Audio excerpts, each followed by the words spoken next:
Good evening, dear listener. Tonight we return once again to the forgotten folds of history in search of moments that shaped the world in quiet ways. Whether you're cozy in bed or listening with closed eyes, I'm glad you're spending this peaceful time here. I'd love to know where you're tuning in from and what time it is in your part of the world. Are you just waking up, or about to drift off with the past whispering in your ear? If you're enjoying these calm passages through time, please do subscribe. There are many more nights like this ahead.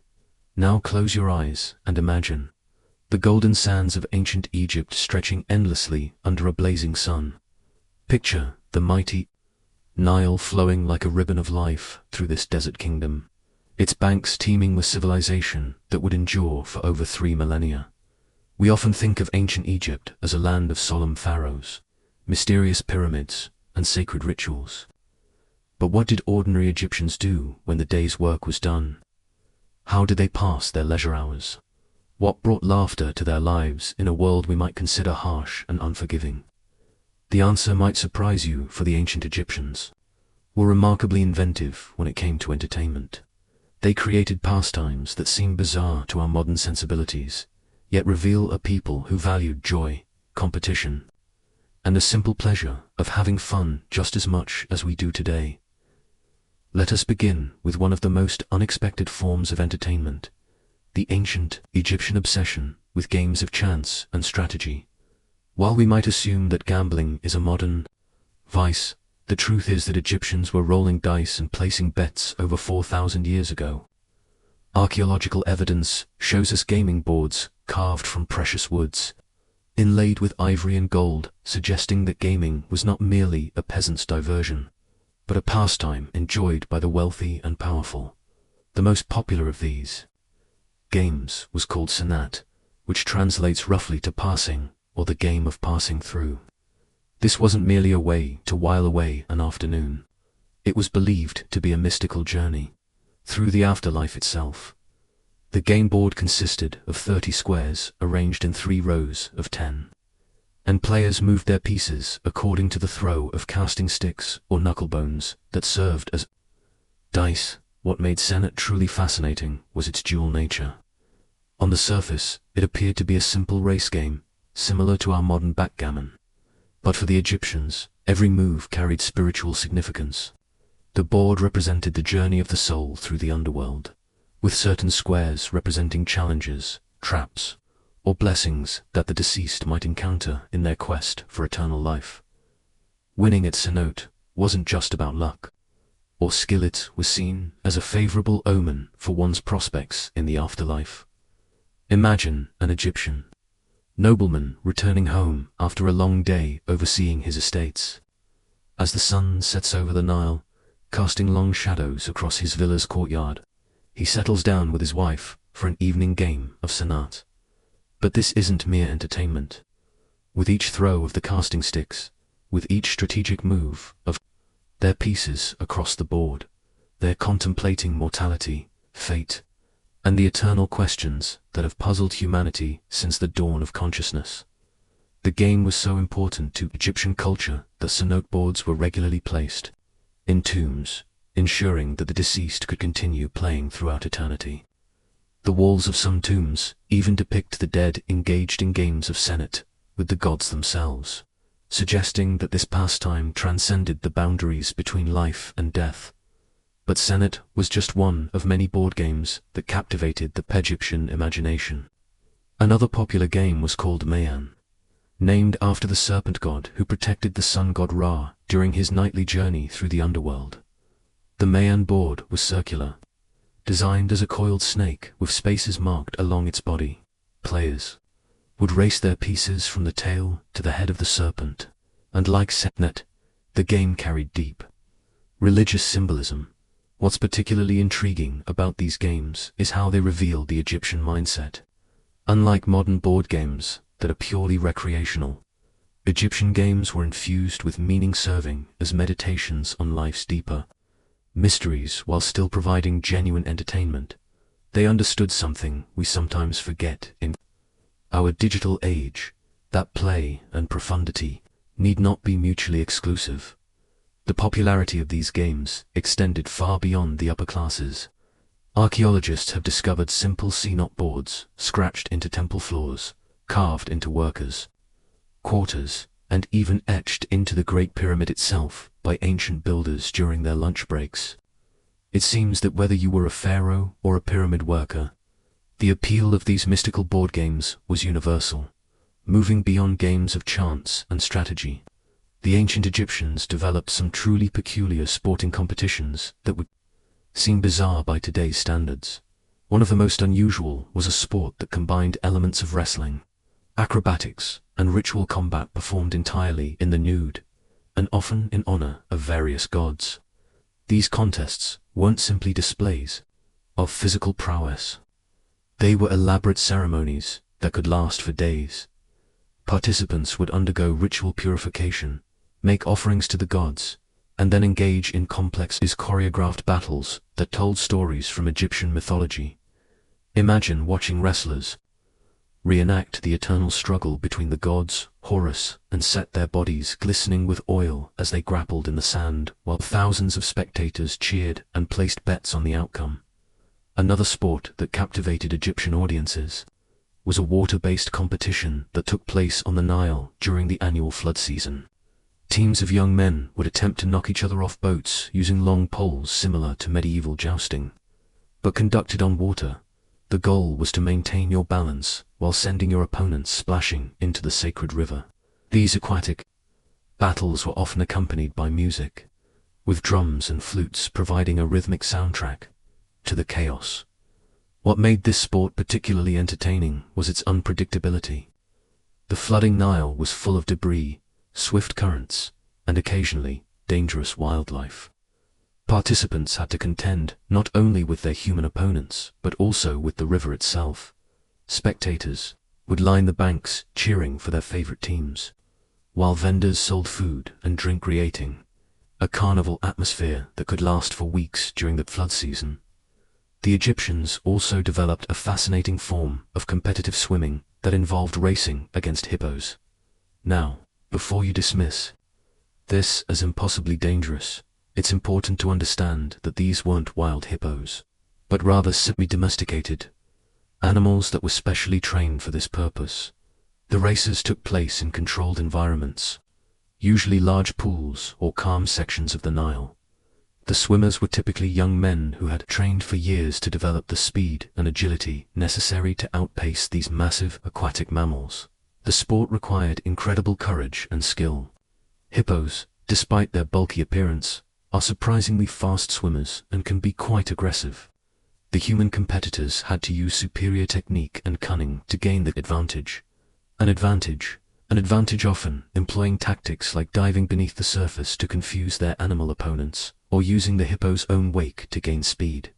These races were major social events, drawing crowds from across Egypt. Wealthy spectators would sponsor swimmers, providing them with the best training and equipment in exchange for a share of the winnings.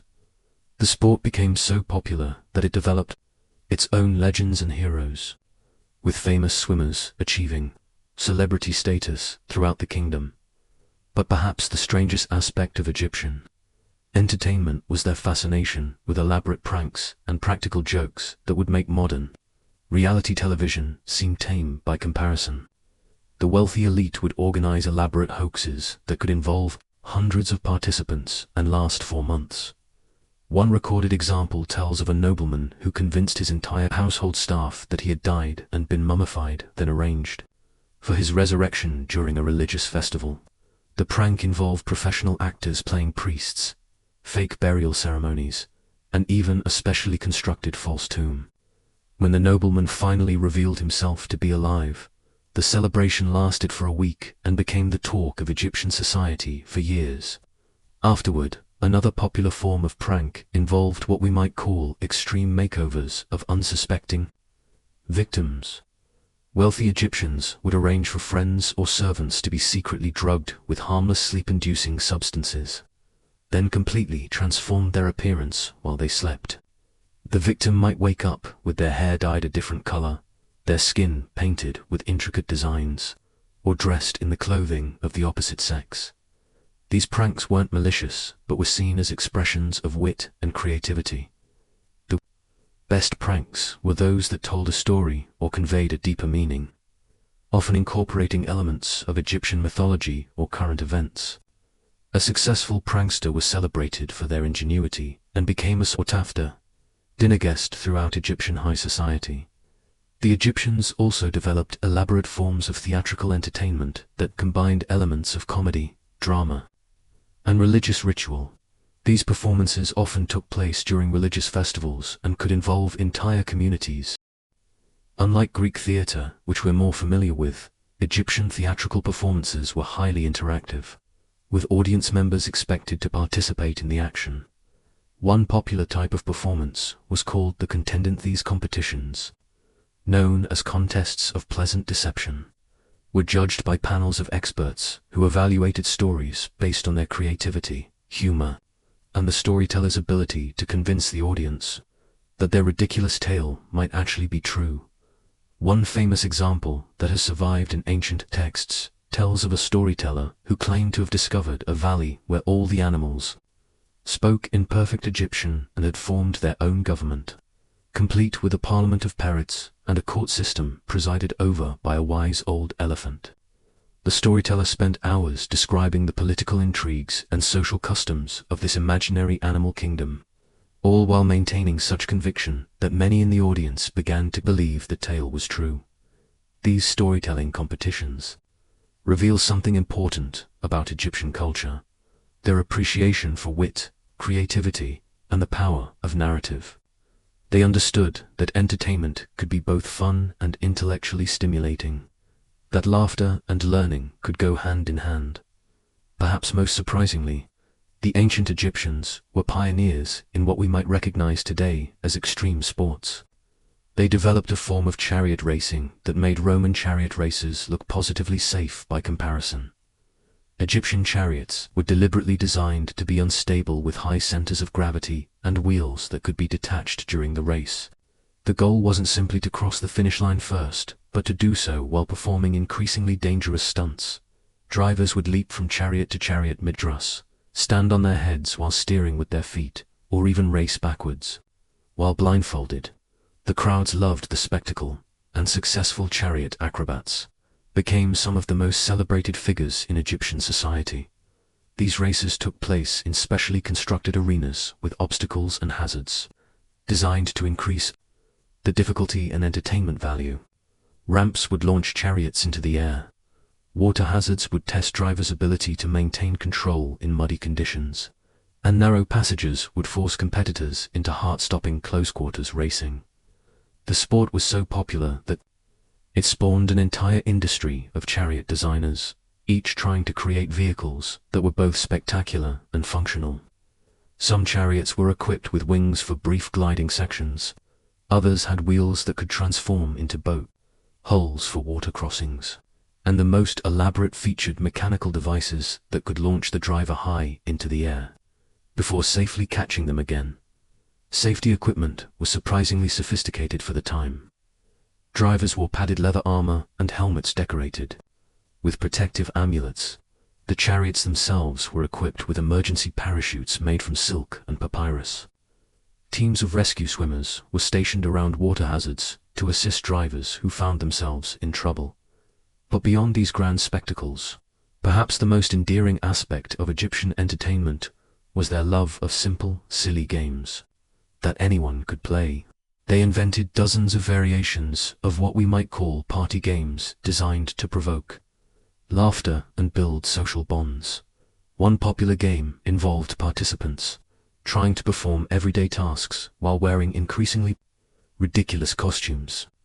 Players might be challenged to eat a meal while dressed as a crocodile, write their name while wearing mittens shaped like fish, or have a serious conversation while balancing fruit on their heads.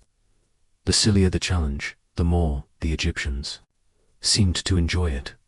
Another beloved pastime was competitive mime, where participants would attempt to act out increasingly abstract concepts without speaking. Advanced players might be challenged to mime complex philosophical ideas, mathematical equations, or the life cycle of the Nile River. These games often devolved into hilarious chaos as participants struggled to convey impossibly difficult concepts through gesture alone. The Egyptians also enjoyed elaborate versions of what we might recognize as charades or word games. They developed complex riddles that incorporated hieroglyphic puns, mathematical puzzles, and references to religious texts. Solving these riddles required not only intelligence but also deep knowledge of Egyptian culture and language, making them both entertaining and educational. What's remarkable about all these forms of entertainment is how they reflect the Egyptian worldview. Even their silliest games often contained elements of religious significance, mathematical precision, or artistic beauty. They seemed incapable of creating entertainment that was purely frivolous, instead infusing even their most light-hearted activities with deeper meaning and cultural significance. This integration of entertainment with education, spirituality, and community building reveals a sophisticated understanding of human nature. The Egyptians recognized that people learn better when they're having fun, that social bonds are strengthened through shared laughter, and that even play can serve important cultural functions. As we reflect on these strange and wonderful forms of ancient Egyptian entertainment, we're reminded that the human desire for fun, competition, and social connection transcends time and culture. While the specific forms of entertainment may change, the underlying needs they fulfill remain constant across the millennia. The ancient Egyptians may have raced hippos and pranked their friends in ways that seem bizarre to us, but they were ultimately engaged in the same fundamental human activities that occupy our leisure time today, challenging themselves, bonding with others, and finding joy in the midst of life's difficulties. Perhaps there's something we can learn from their approach to entertainment.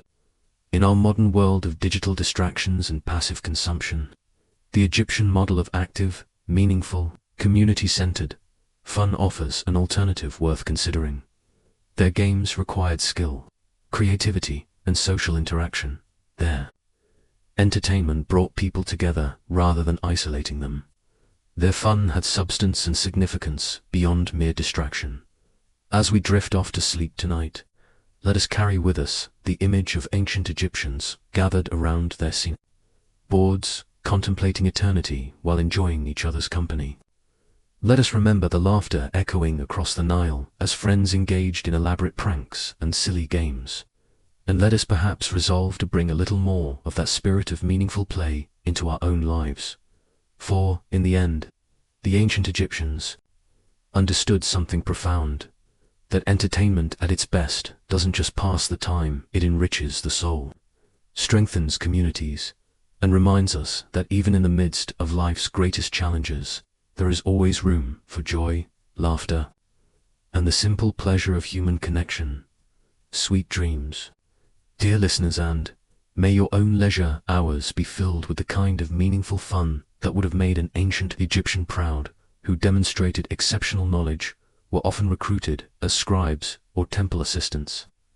The Egyptians also pioneered what we might recognize as competitive storytelling. During festivals and gatherings, professional storytellers would compete to see who could craft the most engaging tale.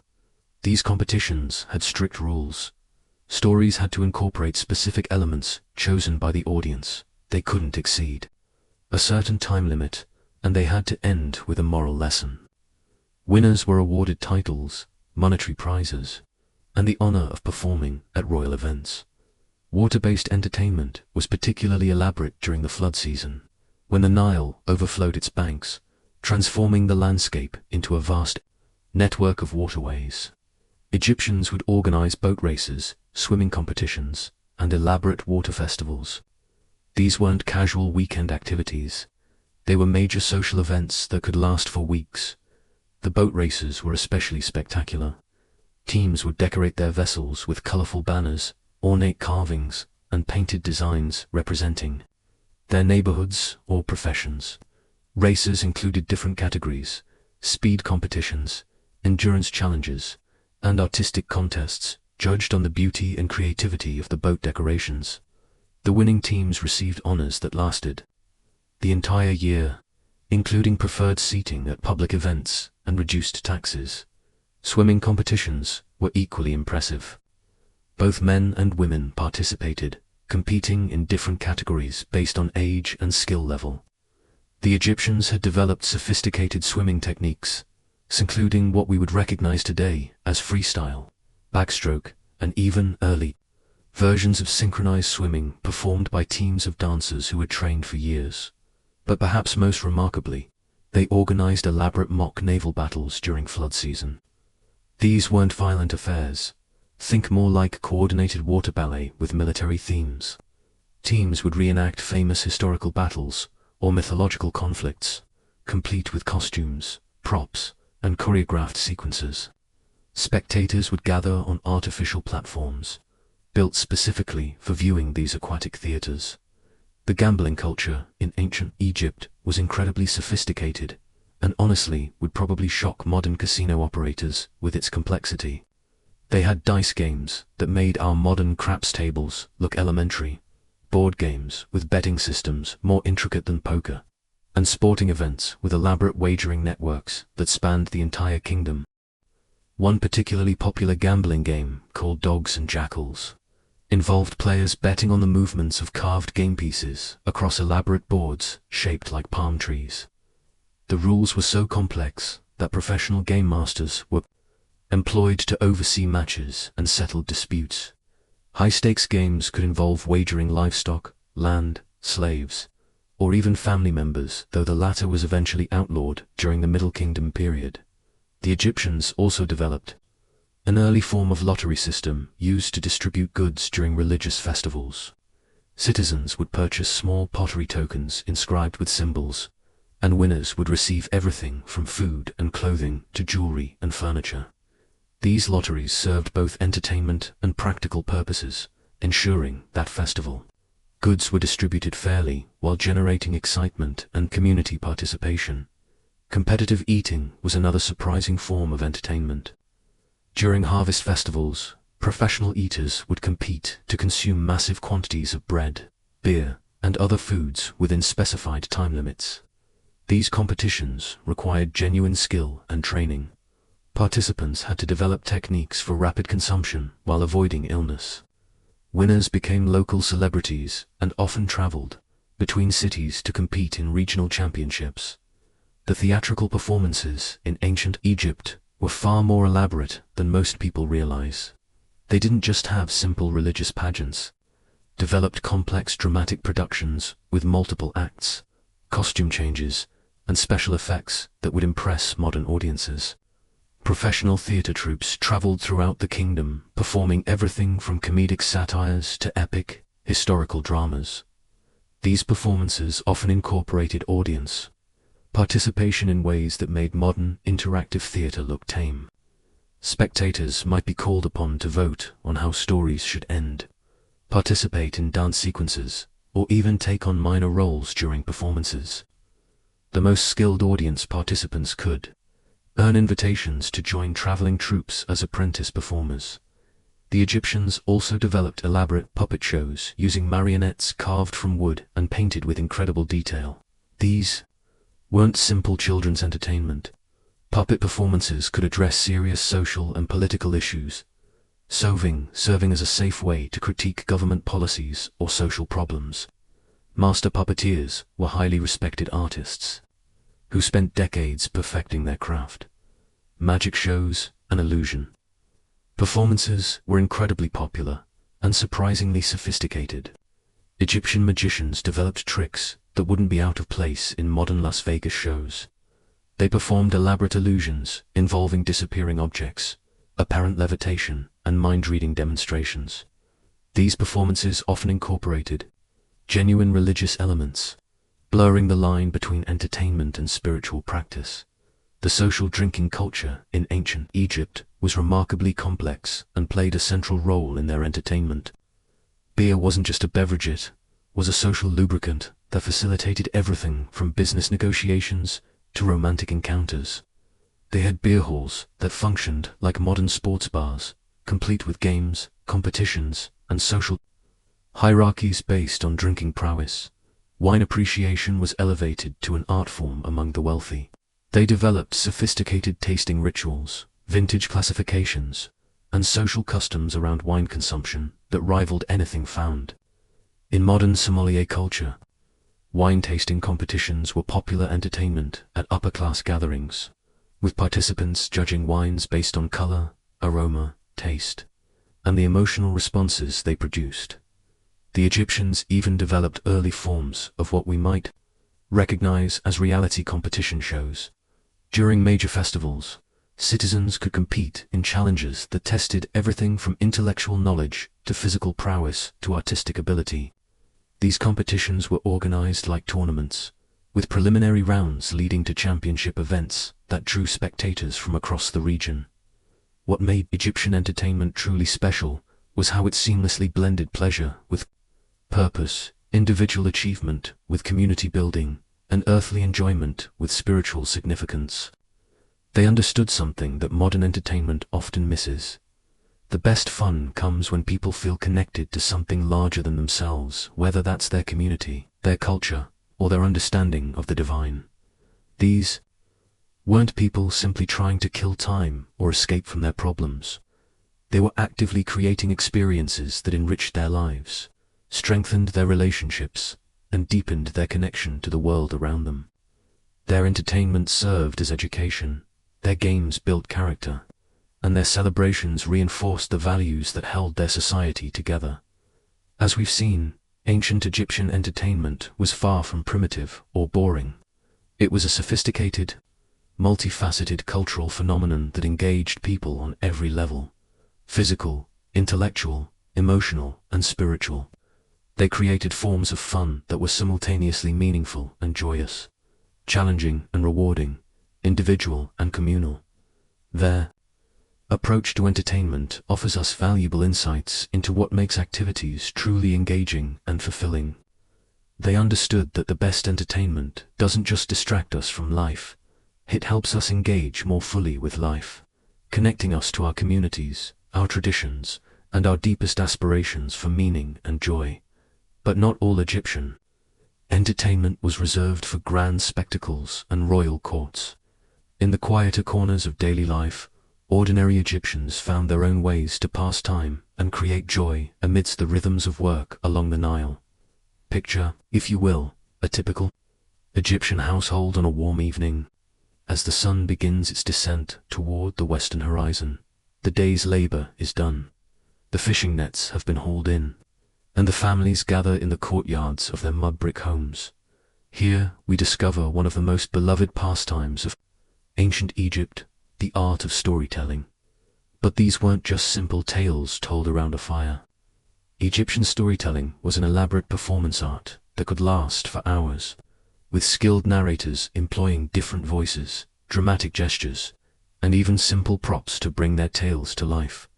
The most popular stories often featured the adventures of gods and goddesses, but with a distinctly human twist that made the divine seem accessible and relatable.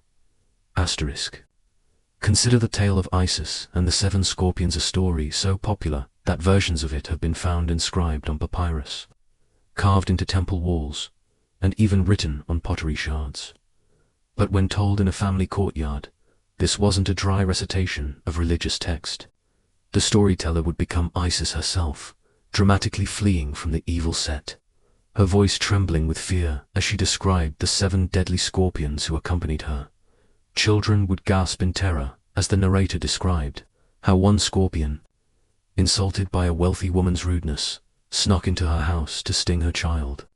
The storyteller would then shift to a voice of maternal anguish, as they portrayed the wealthy woman's desperate pleas for help, and finally to one of divine compassion, as Isis, moved by a mother's love, saved the innocent child. What made these storytelling sessions particularly fascinating was how they served multiple purposes simultaneously. Yes, they were entertainment, but they were also education, moral instruction, and community bonding all rolled into one. A single story might teach children about the geography of Egypt, the nature of the gods, proper social behavior, and the consequences of treating others poorly. The audience wasn't passive either. They were expected to participate, asking questions, offering commentary, and sometimes even suggesting alternative endings to familiar tales. But perhaps even more intriguing than the stories themselves was the elaborate system of professional storytellers who traveled from town to town along the Nile. These weren't simply people with good memories and theatrical flair. They were trained performers who underwent years of apprenticeship, learning not just hundreds of stories, but also the complex art of reading their audience. A skilled storyteller could assess the mood of a crowd within minutes and adjust their performance accordingly. If the audience seemed restless, they might launch into an action-packed adventure tale. If people appeared melancholy, they might choose a touching story of love and redemption. These traveling storytellers carried with them small collections of simple masks, colored scarves, wooden figurines, and musical instruments. But their most prized possessions were their story scrolls, papyrus documents that contained not the full text of their tales, but rather elaborate memory aids. These scrolls were covered with hieroglyphic symbols, but not in the way you might expect. Instead of complete sentences, they contained key words, character names, and small drawings that would trigger the storyteller's memory and help them keep track of complex plots that might have dozens of characters and span multiple generations. What's particularly remarkable is how these storytelling performances influenced other forms of Egyptian entertainment. The theatrical elements developed by storytellers found their way into religious ceremonies, making temple rituals more engaging for worshippers. The audience participation techniques were adopted by musicians, leading to the development of call and response songs that could get entire crowds singing together. Even the memory aids used by storytellers influenced the development of Egyptian writing, as scribes began experimenting with ways to make their texts more vivid and memorable. The economics of storytelling in ancient Egypt reveal fascinating insights into how entertainment functioned in their society. Professional storytellers didn't typically charge admission fees in the way we might expect. Instead, they relied on a complex system of gift-giving and reciprocal obligations. After a particularly moving performance, audience members might offer the storyteller food, drink, a place to sleep, or small valuable items like jewelry or carved amulets. Wealthy patrons might commission private performances for special occasions, paying not just with material goods, but also with introductions to other potential patrons in different towns. This gift-based economy meant that the most successful storytellers weren't necessarily those who could charge the highest fees, but rather those who could create genuine emotional connections with their audiences. A storyteller who could make people laugh until their sides hurt, or cry over the fate of a fictional character, or gasp in amazement at a plot twist, would find themselves welcomed back to the same communities year after year, building relationships that could sustain them throughout their careers. The training of storytellers reveals how seriously Egyptians took this form of entertainment. Young apprentices didn't just memorize stories, they studied human psychology, learning to recognize the subtle signs of audience engagement or boredom. They practiced voice control for hours, developing the ability to shift seamlessly between the booming voice of a god and the whispered conspiracies of palace intrigue. They learned to read the social dynamics of different communities, understanding that a story that delighted farmers in the Nile Delta might fall flat with merchants and thieves. Perhaps most importantly, they studied the art of improvisation. While the basic plots of popular stories remained consistent, skilled storytellers were expected to adapt details to their specific audience and circumstances. A story told during flood season might emphasize themes of renewal and abundance, while the same tale told during a drought might focus on perseverance and hope. References to local landmarks, recent events, or familiar community members could transform an ancient myth into something that felt immediate and relevant. The influence of storytelling extended far beyond entertainment into the realm of education and cultural preservation. In a society where literacy was limited to a small, educated elite, storytellers served as living libraries, preserving and transmitting knowledge across generations. Historical events, geographical information, religious teachings, moral lessons, and practical wisdom were all embedded within entertaining narratives that made them easier to remember and more likely to be passed on. Some of the most skilled storytellers specialized in historical tales, weaving together fact and legend to create compelling narratives about Egypt's past. These historical storytellers served an important political function as well, helping to legitimize the rule of current pharaohs by connecting them to the glorious deeds of their predecessors. A story about the great conquests of Thutmose III might subtly emphasize the military prowess that ran in the royal bloodline, while a tale about the wisdom of Amenhotep III could highlight the intellectual traditions that the current ruler embodied. The religious dimensions of storytelling were equally complex and fascinating. While temple priests conducted formal religious ceremonies, storytellers made the gods accessible to ordinary people through narratives that emphasized the human-like qualities of divine beings. These stories served as a form of popular theology, helping people understand complex religious concepts through concrete, relatable scenarios. The god Thoth might appear not as an abstract concept of wisdom, but as a clever character who outwitted his enemies through cunning wordplay. The goddess Hathor might be portrayed not as a distant divine figure, but as a mother whose fierce love for her children led her to perform amazing feats. This popularization of religious themes sometimes put storytellers at odds with the official priesthood, who preferred to maintain tighter control over religious interpretation. However, the stories were so popular and served such important social functions that they were generally tolerated and even encouraged. Smart priests recognized that storytellers were actually strengthening religious belief by making it more accessible and emotionally engaging for ordinary people. The seasonal rhythms of Egyptian life deeply influenced storytelling traditions. During the flood season, when much of the population was temporarily displaced from their normal activities, storytelling reached its peak. Communities that were usually scattered across the countryside found themselves gathered together on higher ground, creating perfect conditions for elaborate storytelling festivals that could last for weeks. These seasonal gatherings became so important that they influenced the development of Egyptian calendar systems, with certain stories traditionally told only during specific times of the year. The technical aspects of storytelling performance were remarkably sophisticated. Skilled storytellers developed techniques for projecting their voices to reach large, outdoor audiences without amplification. They learned to use the acoustics of different spaces, the echo in temple courtyards, the intimate atmosphere of small homes, the open expanses of festival grounds to enhance their performances. They understood how lighting affected storytelling, timing their most dramatic moments to coincide with the flickering of oil lamps or the play of shadows from a setting sun. Physical endurance was also crucial, as popular storytellers might perform for hours without a break.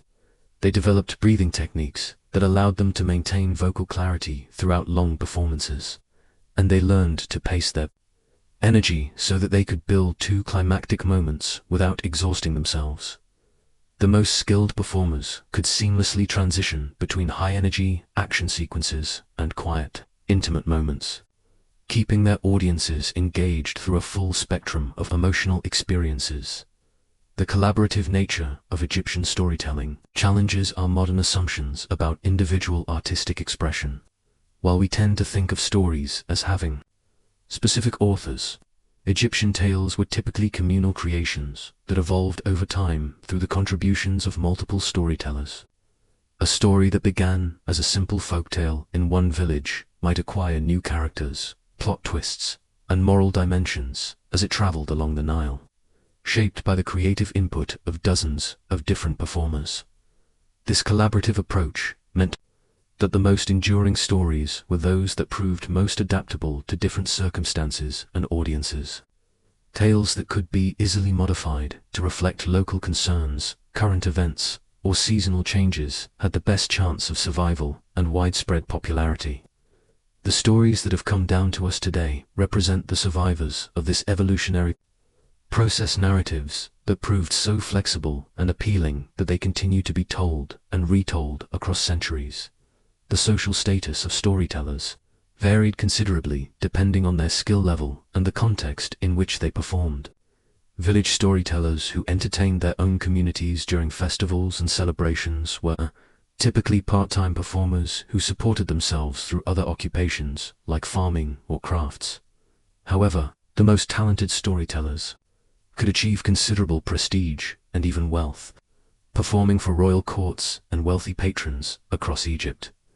These elite storytellers developed sophisticated, professional networks, sharing information about potential patrons, news stories, and performance techniques. They created informal training systems, taking on apprentices who would travel with them and learn through observation and practice. Some established storytelling schools in major cities where aspiring performers could receive formal instruction in voice projection, character development, and audience psychology. The gender dynamics of storytelling in ancient Egypt were more complex than in many other ancient cultures. While men dominated the professional storytelling scene, women played crucial roles in preserving and transmitting stories within family and community settings. Mothers and grandmothers were typically responsible for teaching stories to children, and they often developed their own distinctive styles and repertoires. Some women achieved recognition as skilled performers within their local communities, and there's evidence that a few even traveled as professional storytellers, though this was less common. Women storytellers often specialized in particular types of tales, stories about goddesses and female heroines, domestic dramas that explored family relationships, or moral tales that addressed specifically feminine concerns. These stories served important functions in transmitting cultural knowledge about women's roles, expectations, and possibilities within Egyptian society. They also provided spaces for subtle commentary on gender relations and social norms, allowing women to express perspectives that might not be welcome in other contexts. The international dimensions of Egyptian storytelling reveal the cosmopolitan nature of ancient Egyptian culture. Storytellers frequently incorporated elements from foreign cultures, adapting tales from Nubia, the Levant, and other neighboring regions to Egyptian sensibilities. These cross-cultural exchanges enriched Egyptian storytelling traditions while also serving as vehicles for learning about other peoples and places. Some storytellers specialized in exotic tales about distant lands and foreign customs, satisfying Egyptian curiosity about the wider world. These stories served educational functions, teaching audiences about geography, foreign political systems, and different religious beliefs. They also reinforced Egyptian cultural identity by contrasting Egyptian values and customs with those of other peoples, usually to Egypt's advantage. The preservation of these storytelling traditions through visual art provides us with invaluable insights into performance practices that would otherwise be lost to history. Tomb paintings and temple reliefs frequently depict storytelling scenes, showing us details about costume, gesture, audience composition, and performance settings. These images reveal that storytelling was considered important enough to include in the permanent artistic record of Egyptian civilization. Alongside scenes of religious ceremonies, royal activities, and daily life, musical instruments often accompanied storytelling performances, with simple percussion instruments helping to maintain rhythm and emphasize dramatic moments. Some storytellers were skilled musicians who could seamlessly integrate singing into their narratives, creating multimedia performances that engaged multiple senses. The boundary between storytelling and musical performance was often fluid, with many entertainers moving freely between different artistic modes, depending on audience preferences and circumstances. The educational functions of storytelling extended beyond simple moral instruction to include practical knowledge about agriculture, crafts, navigation, and other essential skills. Stories about farmers might contain detailed information about crop rotation, irrigation techniques, or pest control, embedded within entertaining narratives about characters overcoming challenges. Tales of river journeys could teach navigation skills, while also providing exciting adventure stories. This integration of practical education with entertainment made learning more enjoyable and memorable for audiences who might not have had access to formal schooling. The psychological sophistication of Egyptian storytelling traditions is evident in their nuanced understanding of human motivation and behavior. The best stories didn't simply divide characters into heroes and villains, but instead explored the complex factors that led people to make both good and evil choices.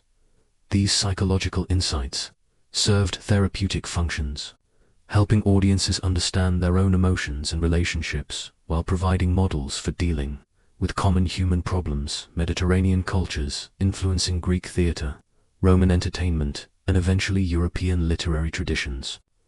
The narrative techniques developed by Egyptian storytellers, the use of suspense, character development, moral complexity, and audience participation became foundational elements of Western storytelling. Even today, many of the basic principles of effective narrative that we use in movies, television, and literature can be traced back to innovations first developed by ancient Egyptian storytellers, working to captivate audiences along the Nile over 3,000 years ago. As we consider these elaborate storytelling traditions, we begin to understand that ancient Egyptian entertainment was far more sophisticated and psychologically complex than we might initially assume. These weren't simply primitive diversions, but rather carefully crafted cultural practices that served multiple important functions within Egyptian society. They preserved knowledge, transmitted values, strengthened community bonds, provided psychological support, and created shared cultural experiences that helped bind Egyptian civilization together across the vast distances of the Nile Valley. The time and energy that Egyptians invested in developing these storytelling traditions reveals something profound about their priorities and values. In a society that could have devoted all its resources to purely practical concerns like agriculture, defense, and administration, the fact that they chose to support elaborate entertainment systems suggests a deep understanding of human psychological needs and the importance of cultural life in creating a thriving civilization. Here's part 4 of your 12-part script for boring history: Strange Things People Did for Fun in Ancient Egypt. Welcome back to our journey through the fascinating and frankly bizarre world of ancient Egyptian entertainment. We've discovered that these ancient people weren't just sitting around building pyramids all day. They were surprisingly creative when it came to having a good time. From their elaborate board games that doubled as spiritual journeys to their death-defying sports and theatrical spectacles, the Egyptians knew how to party. But we've only scratched the surface of their entertainment culture now. Let's dive deeper into something that might surprise you about ancient Egypt: their absolutely wild approach to festivals and celebrations. These weren't your typical birthday parties or harvest celebrations. The Egyptians turned their religious festivals into massive, multi-day entertainment extravaganzas that would make modern music festivals look tame by comparison. The Festival of Opet was perhaps their most spectacular celebration, lasting anywhere from 11 to 27 days depending on the pharaoh's mood and the treasury's budget. Picture this: the entire city of Thebes essentially shut down for nearly a month while the population engaged in what can only be described as controlled chaos. The festival began with elaborate processions, where the sacred barks ornate, boat-shaped shrines carrying the statues of gods were paraded through the streets.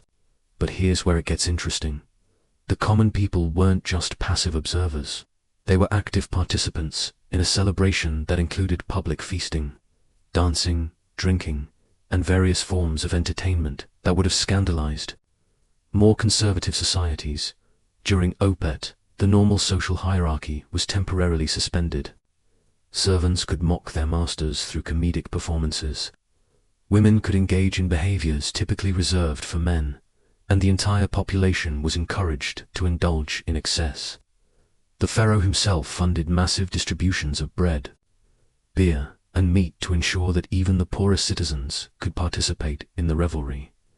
Archaeological evidence suggests that during one particularly lavish Opet festival, Ramesses III distributed over 11,000 loaves of bread and thousands of jars of beer in a single day.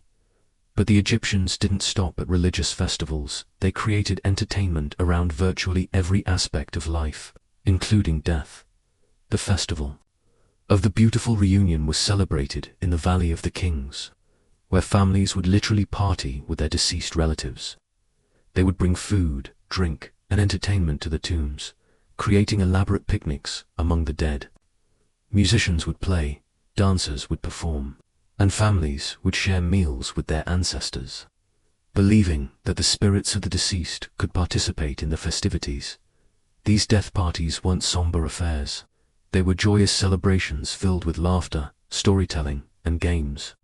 The living would update their deceased relatives on family news, gossip, and current events, treating them as active participants in the celebration.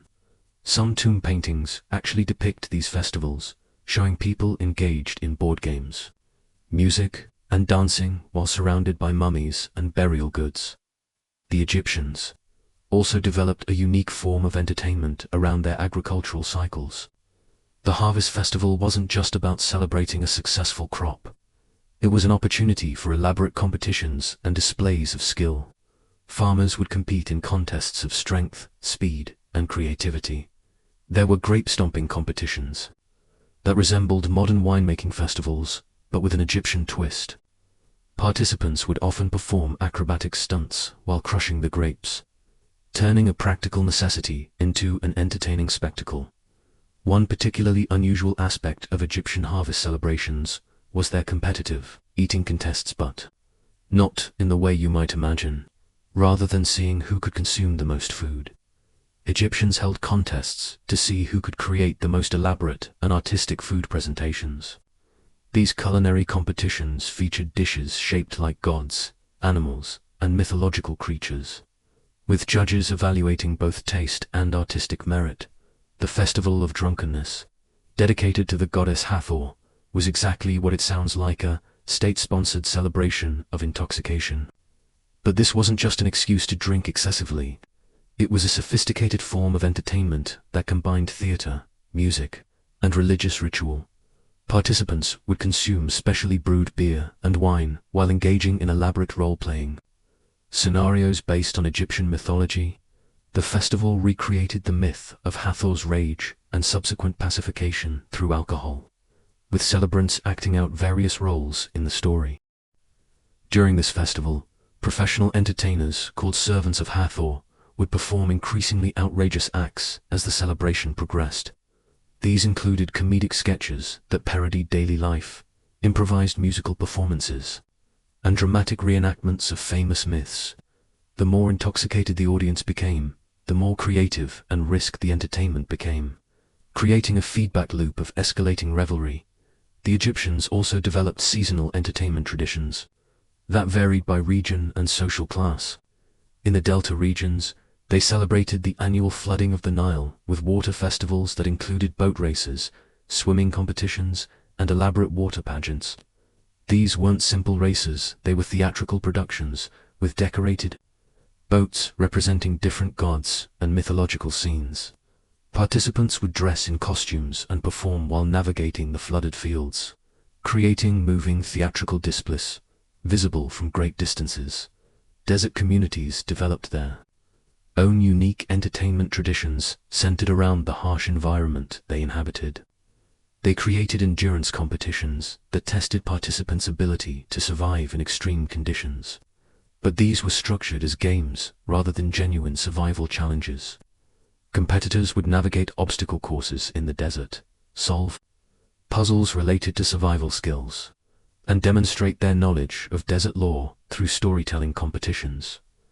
The Egyptians were particularly innovative when it came to nighttime entertainment. They developed elaborate shadow puppet shows using the walls of tombs and temples as screens. These performances told stories from Egyptian mythology, but with a comedic twist that often poked fun at the gods and pharaohs. The puppet shows were accompanied by live music and sound effects, creating immersive entertainment experiences that could last for hours. One of the most sophisticated forms of Egyptian entertainment was their development of mystery festivals, events that combined elements of theater, puzzle solving, and religious ritual.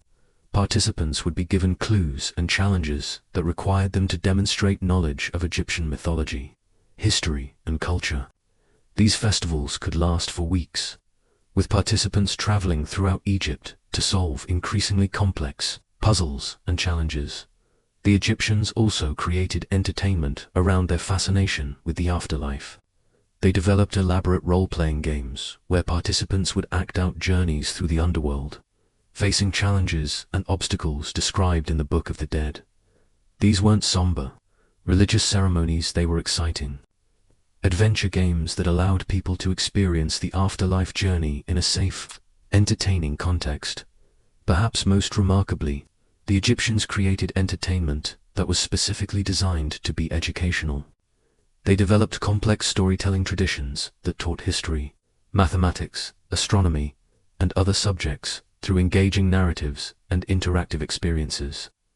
Children and adults would participate in educational games that made learning enjoyable rather than tedious. Their astronomical festivals combined entertainment with scientific observation. During certain celestial events, communities would gather for all-night celebrations that included stargazing competitions, mathematical puzzles based on astronomical calculations, and theatrical performances that told stories about the constellations.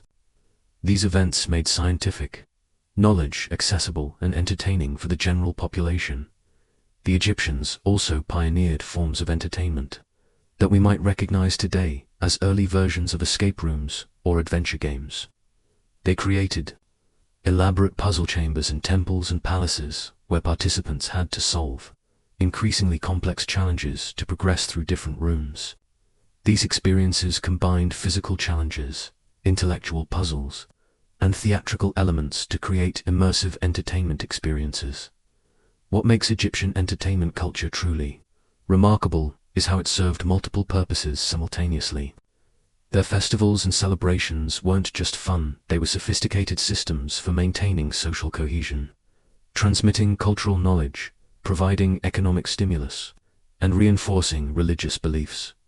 A single festival might include elements that entertained the masses, educated the young, honored the gods, celebrated the pharaoh, and provided opportunities for social mobility. The scale and sophistication of Egyptian entertainment also reveals something important about their society. The fact that they invested so much time, energy, and resources into creating elaborate forms of fun suggests a civilization that valued joy, creativity, and community celebration. Even their most serious religious and cultural practices were infused with elements of entertainment and enjoyment. This integration of entertainment into all aspects of life created a culture where learning, working, and celebrating were interconnected rather than separate activities. The Egyptians understood something that modern societies sometimes forget: that entertainment isn't just a frivolous distraction from serious life, but an essential component of human flourishing that can enhance every other aspect of existence. As we continue exploring the strange and wonderful world of ancient Egyptian entertainment, we'll discover even more surprising ways that these ancient people found joy, meaning, and community through their creative and, often bizarre, to having fun. Their legacy reminds us that the human desire for entertainment, celebration, and shared joy is as old as civilization itself, and that sometimes the most seemingly frivolous activities reveal the deepest truths about who we are as human beings. But even these fleeting moments of respite couldn't mask a darker truth about ancient Egyptian entertainment. Beneath the colorful pageantry and joyous celebrations lay practices that would make modern audiences deeply uncomfortable. You see, not all forms of ancient fun were created equal, and some of the most popular entertainments came at a terrible human cost. Take gladiatorial combat, for instance. While we often associate this with Rome, the Egyptians had their own brutal spectacles that drew massive crowds. In the great amphitheaters of Alexandria, captured prisoners and condemned criminals were forced to fight wild animals or each other to the death. The roar of the crowd would echo across the city as spectators cheered for blood, their appetites for violence seemingly insatiable. Picture yourself in those stone seats, the hot sun beating down as sand soaks up crimson stains below. Wealthy Egyptians would place bets on which fighter would survive, treating human suffering as nothing more than an afternoon's entertainment. Children as young as 10 would attend these spectacles, Their young minds normalized to violence in ways that shaped their understanding of power and worth. But perhaps even more disturbing were the elaborate human sacrifices that accompanied certain religious festivals. During the annual flooding of the Nile, priests would sometimes offer human lives to ensure the river's continued bounty. These weren't quick, merciful deaths. Victims were often buried alive in the foundations of new temples, their final screams believed to strengthen the sacred structures above them. The festival of Min, celebrating fertility and harvest, sometimes included ritual drownings where young people were cast into the Nile while still breathing. Witnesses described how the crowd would sing and dance as the water closed over desperate faces, believing that the river god demanded this price for another year of abundance. Even children's games carried dark undertones. Archaeological evidence suggests that some Egyptian toys were actually miniature torture devices, teaching young ones about the various punishments awaiting criminals and slaves.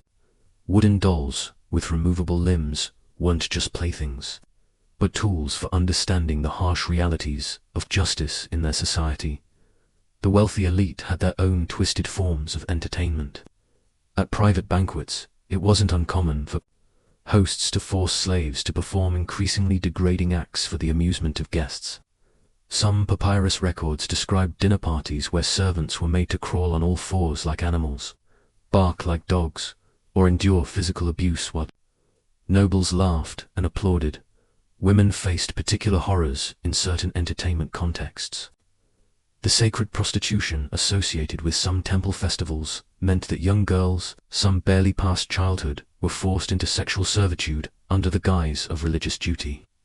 What was presented as honoring the gods was often little more than organized exploitation that destroyed countless lives. The famous Egyptian love of music and dance also had its sinister side. Professional entertainers were frequently slaves who faced severe punishment if their performances displeased their audiences. Musicians who played wrong notes might have fingers broken. Dancers who stumbled could be beaten publicly. The beautiful art we admire today was often created through fear and coercion. Even the beloved practice of mummification, central to Egyptian death rites, involved horrific suffering for some, while wealthy Egyptians received careful, respectful treatment after death. Poor people and slaves were sometimes mummified while still alive as part of certain dark rituals. These living mummies were buried in tombs to serve their masters in the afterlife, their muffled cries slowly fading beneath layers of linen and resin.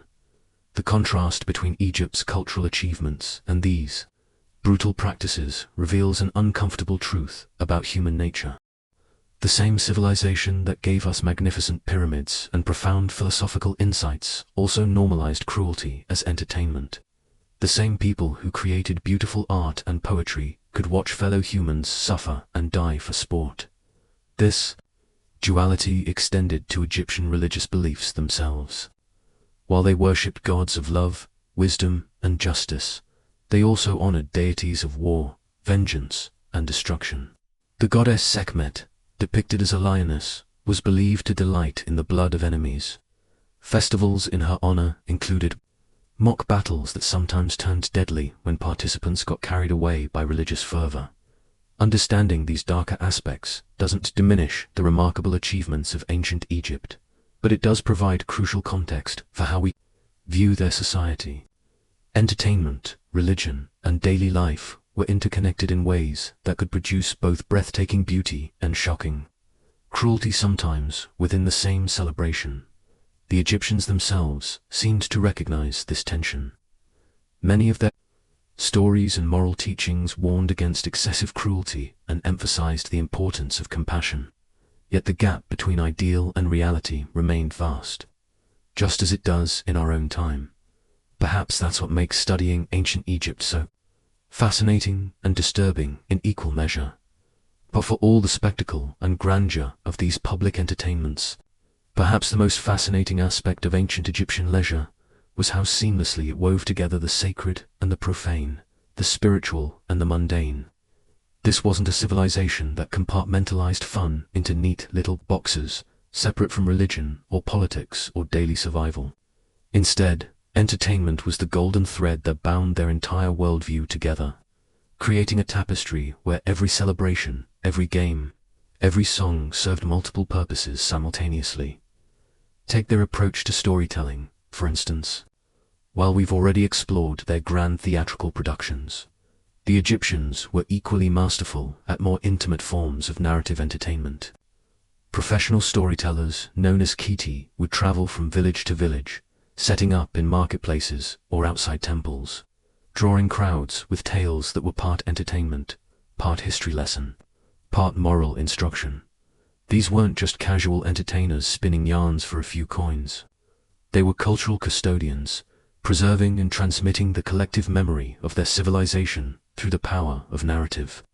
The most skilled among these storytellers could hold an audience spellbound for hours, weaving together mythological tales with contemporary events, creating stories that felt both timeless and urgently relevant.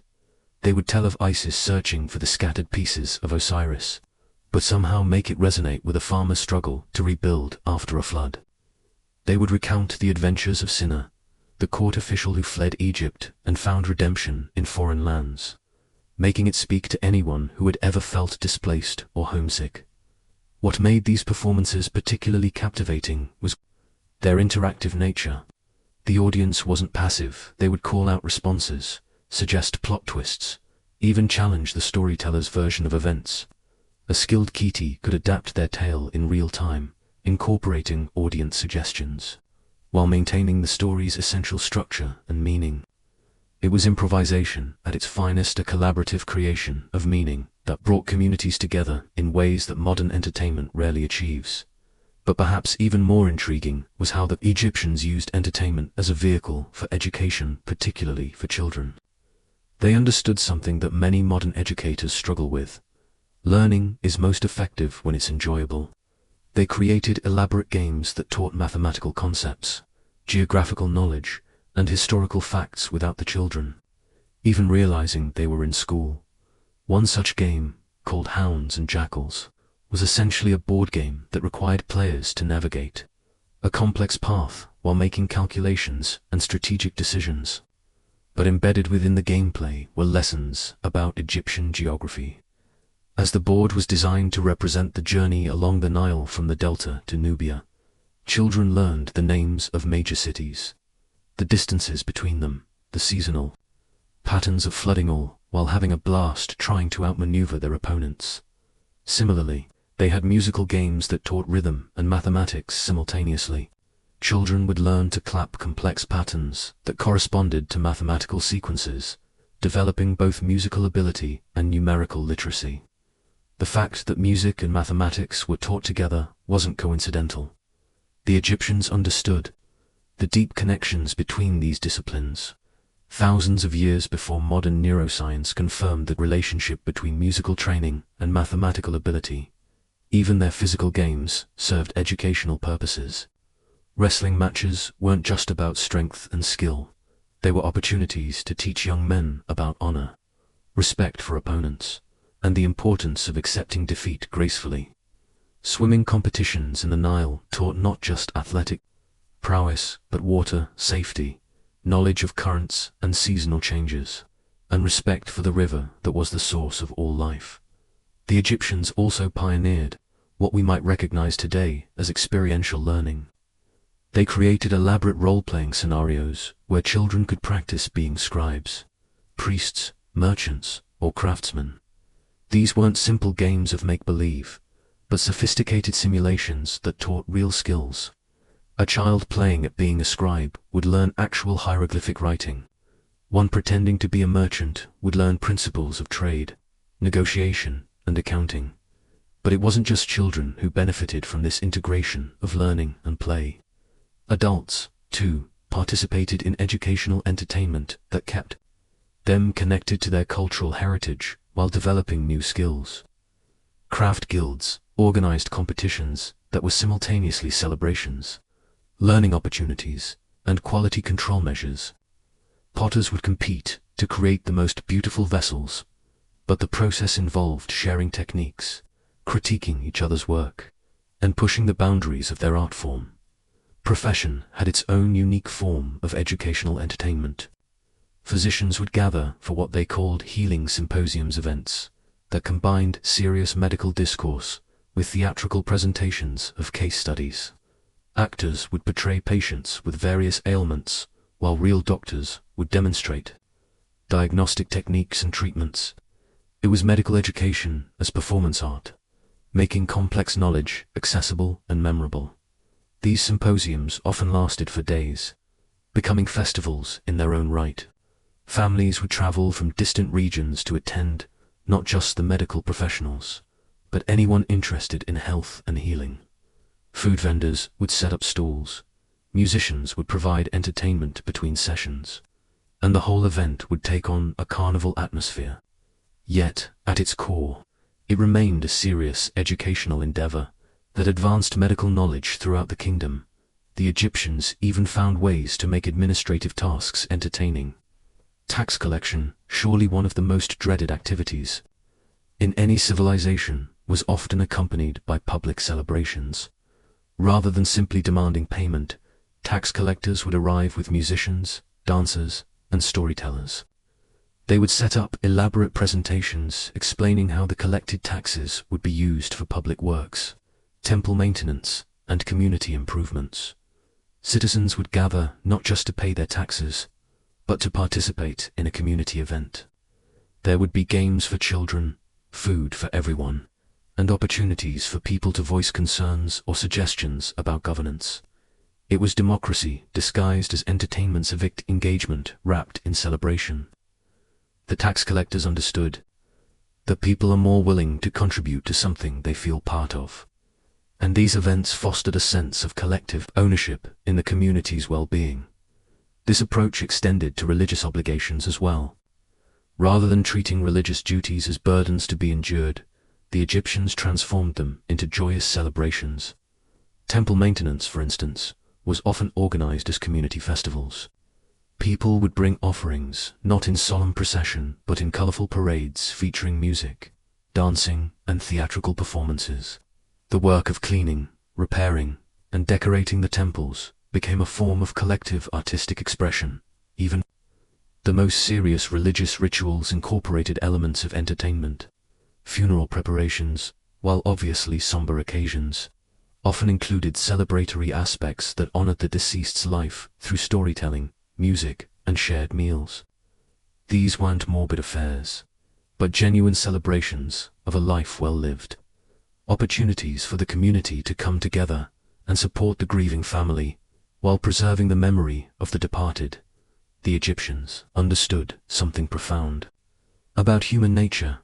We are fundamentally social creatures who learn best, work most effectively, and find deepest meaning when we're engaged with others in activities that bring us joy. They didn't see entertainment as a frivolous distraction from serious pursuits, but as the very mechanism through which serious pursuits become meaningful and sustainable. This integration of entertainment with education, work, and spiritual practice created a culture that was remarkably resilient and adaptive. When faced with challenges like invasions, natural disasters, or political upheaval, the Egyptians could draw upon a deep well of shared knowledge, communal bonds, and cultural practices that had been strengthened through generations of joyful participation. Their approach to entertainment also fostered innovation in ways that purely serious pursuits might not have. When people are relaxed, engaged, and enjoying themselves, they're more likely to think creatively, take risks, and explore new possibilities. Many of ancient Egypt's greatest innovations in art, architecture, mathematics, and medicine emerged from this playful experimentation that was embedded in their entertainment culture. Consider their advancements in acoustics, developed primarily to enhance musical performances and theatrical productions. These innovations were then applied to temple design, creating spaces with remarkable sound properties that enhanced religious ceremonies, or their sophisticated understanding of optics, originally developed to create spectacular lighting effects for festivals, which later contributed to advances in astronomy and navigation. The Egyptians also understood the importance of variety in entertainment. They recognized that different people had different preferences, different learning styles, different ways of finding joy. Their entertainment offerings were remarkably diverse, ensuring that everyone in society could find something that resonated with them. The introvert could enjoy quiet games of strategy, while the extrovert could participate in boisterous festivals. The intellectually inclined could engage in complex riddle competitions, while the physically active could compete in athletic contests. This diversity wasn't just about inclusion, it was about optimization, a society that provides multiple pathways to engagement and learning is more likely to develop the full potential of its population. By recognizing and nurturing different forms of intelligence and different sources of motivation, the Egyptians created a culture that was both unified in its core values and diverse in its expressions. But perhaps most remarkably, the Egyptians managed to maintain this rich entertainment culture across social classes without losing sight of fundamental human dignity. While there were certainly differences in the scale and sophistication of entertainment available to different social groups, the basic principle that everyone deserved access to joy, learning, and community remained constant throughout their civilization. Even slaves and servants were included in many festivals and celebrations. While they might not have had access to the most exclusive entertainments, they weren't completely excluded from the cultural life of their communities. This inclusion served practical purposes as well as humanitarian ones. A population that feels valued and engaged is more productive, more loyal, and more resilient in the face of challenges. This brings us to perhaps the most important lesson we can learn from ancient Egyptian entertainment: the recognition that joy and community aren't luxuries to be enjoyed only after all the serious work is done, but essential elements that make the serious work possible in the first place. The Egyptians understood that a civilization that cannot laugh, play, and celebrate together is a civilization that cannot truly thrive. In our modern world, where entertainment is often seen as separate from education, where work is divorced from play, where spiritual practice is compartmentalized away from daily life, the Egyptian model offers a different vision. It suggests that the integration of joy into all aspects of human experience isn't just pleasant, but necessary for creating sustainable, resilient, and truly flourishing communities. As we continue to explore the strange and wonderful ways that ancient Egyptians entertained themselves, we begin to see that what might initially appear strange or primitive was actually sophisticated beyond our usual understanding. Their entertainment wasn't just about having fun, though. They certainly did that. It was about creating and maintaining the social bonds, cultural knowledge, and spiritual connections that held their civilization together for over 3 millennia. And perhaps, in our own age of increasing isolation and specialization, there's something we can learn from these ancient masters of integrated living, something about the power of shared joy to create not just momentary pleasure, but lasting meaning and enduring community. Welcome back, fellow night owls and history enthusiasts. Before we dive into another fascinating chapter of ancient Egyptian entertainment, I'd love to hear from you in the comments. Where in the world are you tuning in from, and what time is it for you right now? Whether you're winding down for the night in New York or just starting your morning in Tokyo, I'm delighted to have you here for this journey through time. If you've been following along with our exploration of how the ancient Egyptians found joy and meaning in their daily lives, you'll remember we've covered their grand festivals, competitive games, and even some of their darker entertainments. Now we're going to delve into something truly remarkable: the sophisticated world of ancient Egyptian performance arts and social gatherings that went far beyond simple amusement. But first, let me paint you a picture. Imagine stepping into the courtyard of a wealthy Egyptian household on a warm evening along the Nile. The air is filled with the sweet scent of lotus blossoms and burning incense. Flickering oil lamps cast dancing shadows on painted walls, depicting scenes of eternal paradise. The gentle sound of a harp mingles with soft conversation and occasional bursts of laughter. This wasn't just entertainment, this was a carefully orchestrated social ritual that served multiple purposes in Egyptian society. You see, What we're about to explore goes to the heart of how the ancient Egyptians understood the relationship between pleasure, community, and the divine. Their approach to entertainment wasn't simply about passing time or escaping reality, it was about reinforcing social bonds, practicing for the afterlife, and maintaining cosmic harmony. Let's begin with one of their most sophisticated forms of entertainment: theatrical storytelling performances. These weren't quite like the theater we know today, but rather elaborate narrative presentations that combined elements of drama, music, dance, and religious ritual. Picture a master storyteller, known as a sab, or wise man, standing before an assembled crowd in the torchlit courtyard of a temple or wealthy home.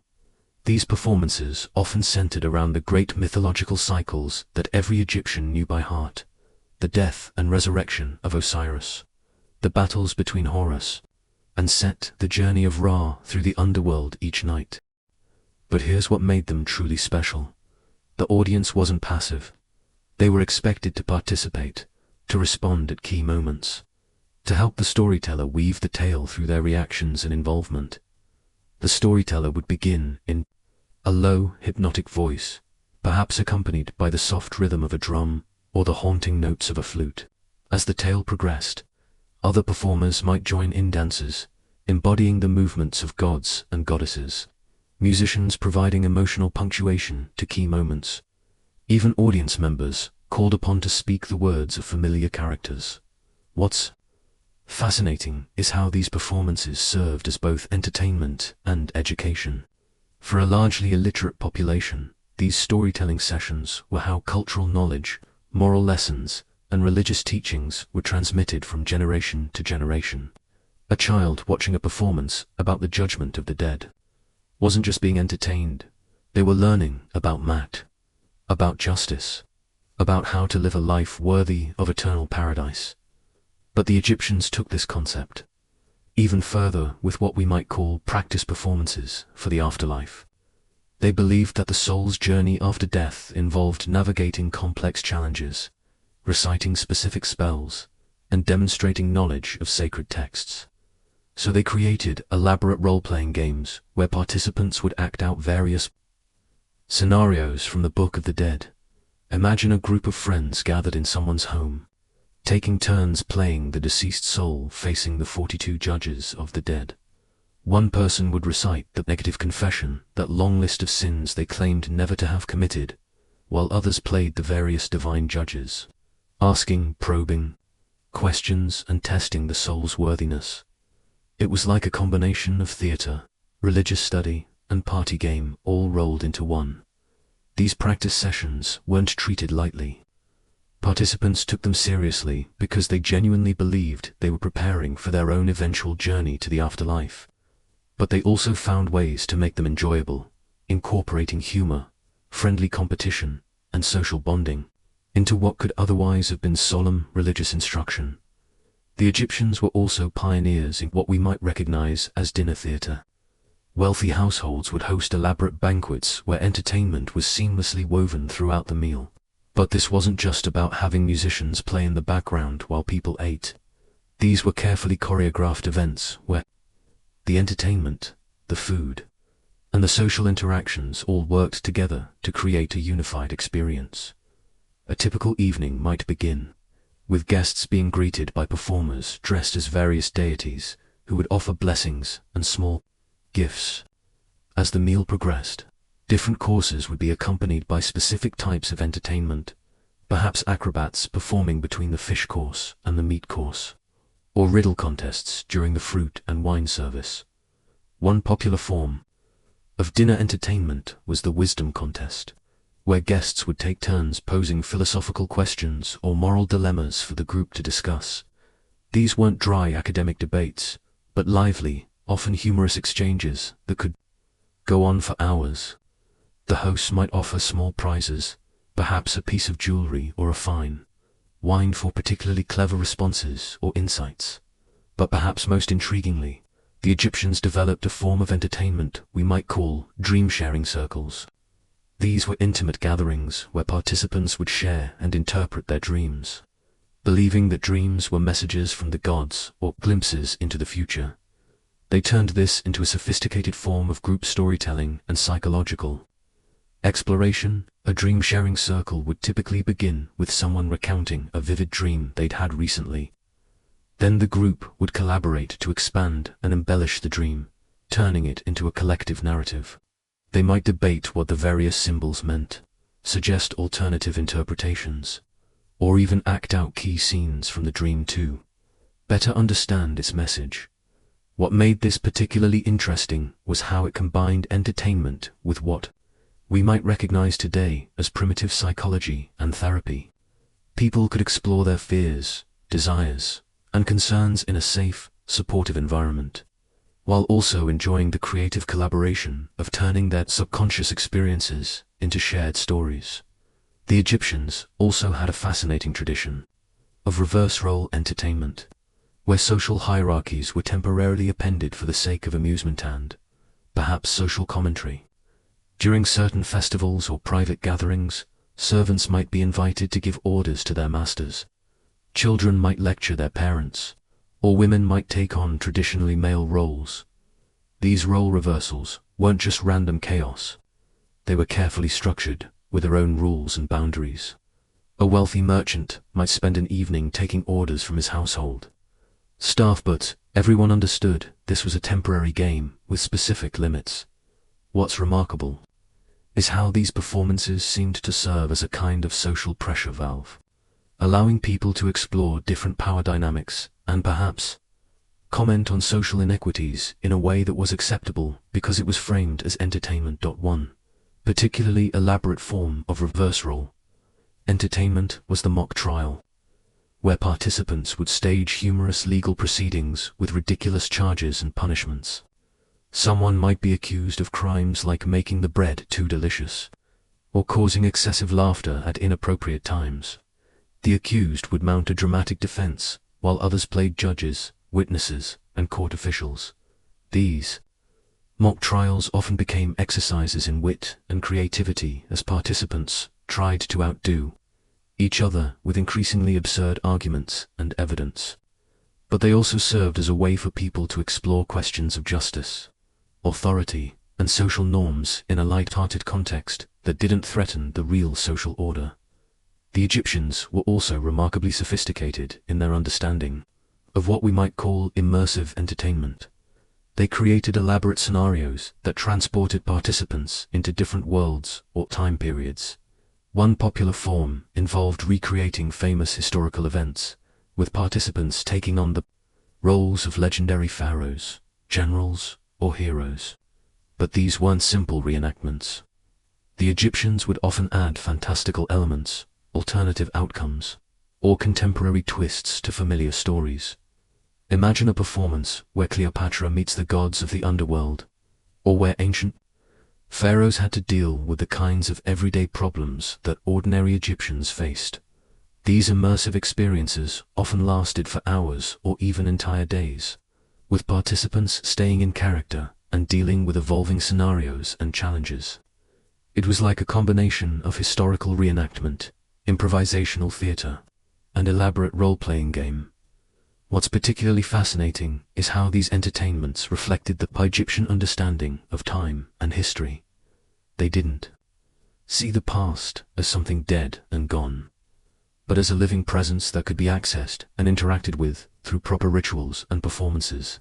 By becoming historical figures through entertainment, they were participating in the eternal, cyclical nature of existence that was central to their worldview. The Egyptians also developed sophisticated forms of competitive storytelling that combined entertainment with intellectual challenge. Groups would gather for tale-weaving contests, where participants had to collaboratively create stories following specific rules or incorporating certain required elements. One popular format involved someone beginning a story and then passing it to the next person, who had to continue the narrative while incorporating a specific word, theme, or character that was chosen randomly. The challenge was to maintain narrative coherence while adapting to unexpected twists and requirements introduced by other participants. These storytelling competitions often became quite elaborate, with judges, prizes, and increasingly complex. Rules. Some contests might require stories to be told in specific poetic meters, or to incorporate references to particular myths or historical events. The best storytellers became local celebrities, were invited to perform at important gatherings and celebrations. But perhaps most remarkably, the Egyptians understood that entertainment could be a form of spiritual practice. They believed that joy, laughter, and creative expression were not just pleasant diversions, but actual forms of worship that helped maintain cosmic harmony. The goddess Hathor, associated with music, dance, and celebration, was seen as one of the most important deities precisely because her domain joy and festivity was considered essential to the proper functioning of the universe. This meant that entertainment wasn't something separate from religious life, but an integral part of it. A well-executed performance, a cleverly told story, or a particularly joyful celebration was seen as an offering to the gods, a way of participating in the divine order that sustained all existence. The Egyptians even had a concept we might translate as sacred laughter. The idea that certain kinds of humor and joy could literally help maintain the balance between order and chaos that kept the world functioning. This wasn't frivolous giggling, but deep, genuine mirth that came from recognizing the fundamental goodness and beauty of existence, despite its challenges and sorrows. As we reflect on these sophisticated forms of ancient Egyptian entertainment, we can see how they seamlessly blended pleasure with purpose, individual enjoyment with community building, and earthly concerns with cosmic significance. These weren't people escaping from reality through their entertainment. They were using entertainment to engage more deeply with reality, to explore its meanings and possibilities, and to strengthen the bonds that held their society together. Their approach to fun and leisure was remarkably holistic, recognizing that human beings need not just physical sustenance and safety, but also beauty, meaning, creativity, and connection. Through their elaborate entertainments, they created spaces where all these needs could be met, simultaneously where pleasure and wisdom could coexist, where individual expression could serve collective harmony. What's perhaps most striking is how their entertainments were designed to be inclusive and participatory rather than passive and exclusive. While they certainly had professional performers and entertainers, the emphasis was on creating opportunities for everyone to participate in the joy and meaning-making that entertainment could provide. This participatory approach meant that entertainment became a way of building and reinforcing social bonds across different classes and groups. A storytelling circle might include servants and masters, young and old, men and women, all contributing to the collective creation of meaning and enjoyment. As we consider the legacy of ancient Egyptian entertainment, we might ask ourselves what we can learn from their approach. In our modern world, entertainment is often something we consume rather than create, something that separates us from each other rather than bringing us together, something that distracts us from deeper questions rather than helping us explore them. The Egyptians show us a different possibility: entertainment as a tool for building community, exploring meaning, practicing for life's challenges, and celebrating the profound gift of existence itself. Their games and performances weren't just ways to pass time, but ways to make time meaningful, to transform ordinary moments into opportunities for growth, connection, and transcendence. Perhaps most importantly, they understood that the impulse to play, to create, to laugh, and to celebrate isn't a frivolous distraction from the serious business of life. It's an essential part of what makes life worth living. Through their sophisticated entertainments, they created a culture where joy and wisdom, pleasure and purpose, individual expression and collective harmony could all flourish together. As we drift off to sleep tonight, we might imagine ourselves transported back to that torchlit courtyard along the Nile, surrounded by the gentle music and warm laughter of people who understood that entertainment at its best is a form of love for life, love for each other, and love for the mysterious, beautiful, challenging gift of human existence itself. In their games and stories, their contests and celebrations, their role-playing and dream-sharing, The ancient Egyptians created a template for how human beings might use their capacity for creativity and joy, not just to escape from the difficulties of life, but to transform those difficulties into opportunities for meaning, connection, and transcendence. Sweet dreams, dear listeners. May your own entertainment and leisure be filled with the kind of depth, purpose, and joy that the ancient Egyptians understood so well. Tomorrow, we'll continue our journey through their remarkable world, exploring even more ways they found to make life not just bearable, but beautiful, meaningful, and profoundly worth living. But perhaps nothing reveals more about the fascinating contradictions of ancient Egyptian society than the elaborate rituals surrounding death and the afterlife.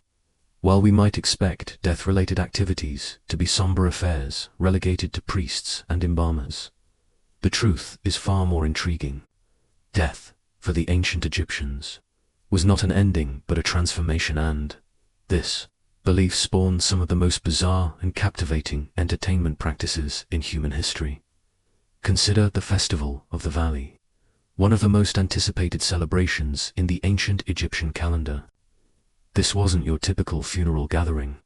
Instead, families would literally party with their deceased relatives. They would carry mummified ancestors from their tombs, dress them in fresh linens and jewelry, and include them in elaborate feasts, complete with music, dancing, and storytelling.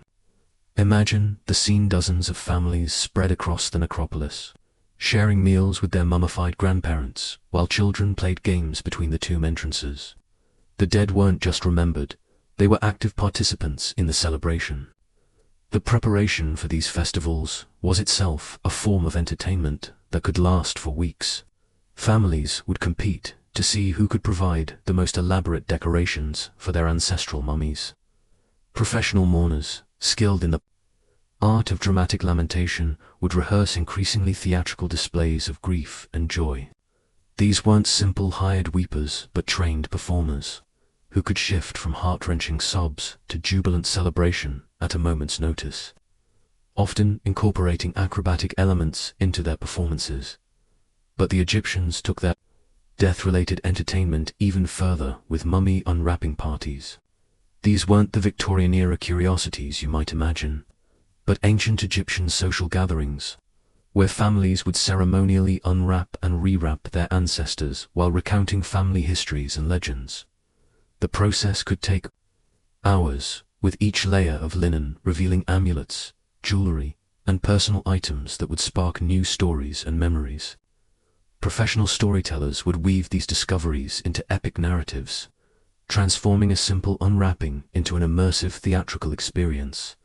Even more extraordinary were the traveling mummy shows that wealthy families would organize. These elaborate processions would transport mummified relatives from town to town, complete with musicians, dancers, and performers who would reenact the deceased person's greatest achievements.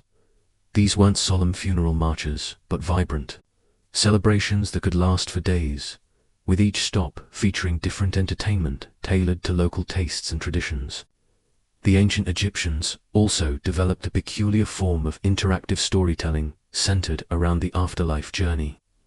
Families would gather in tomb chambers and take turns narrating their deceased relatives' adventures in the underworld, using the elaborate wall paintings as visual aids. These sessions could become incredibly elaborate, with participants taking on different roles, some playing gods, others representing demons or helpful spirits.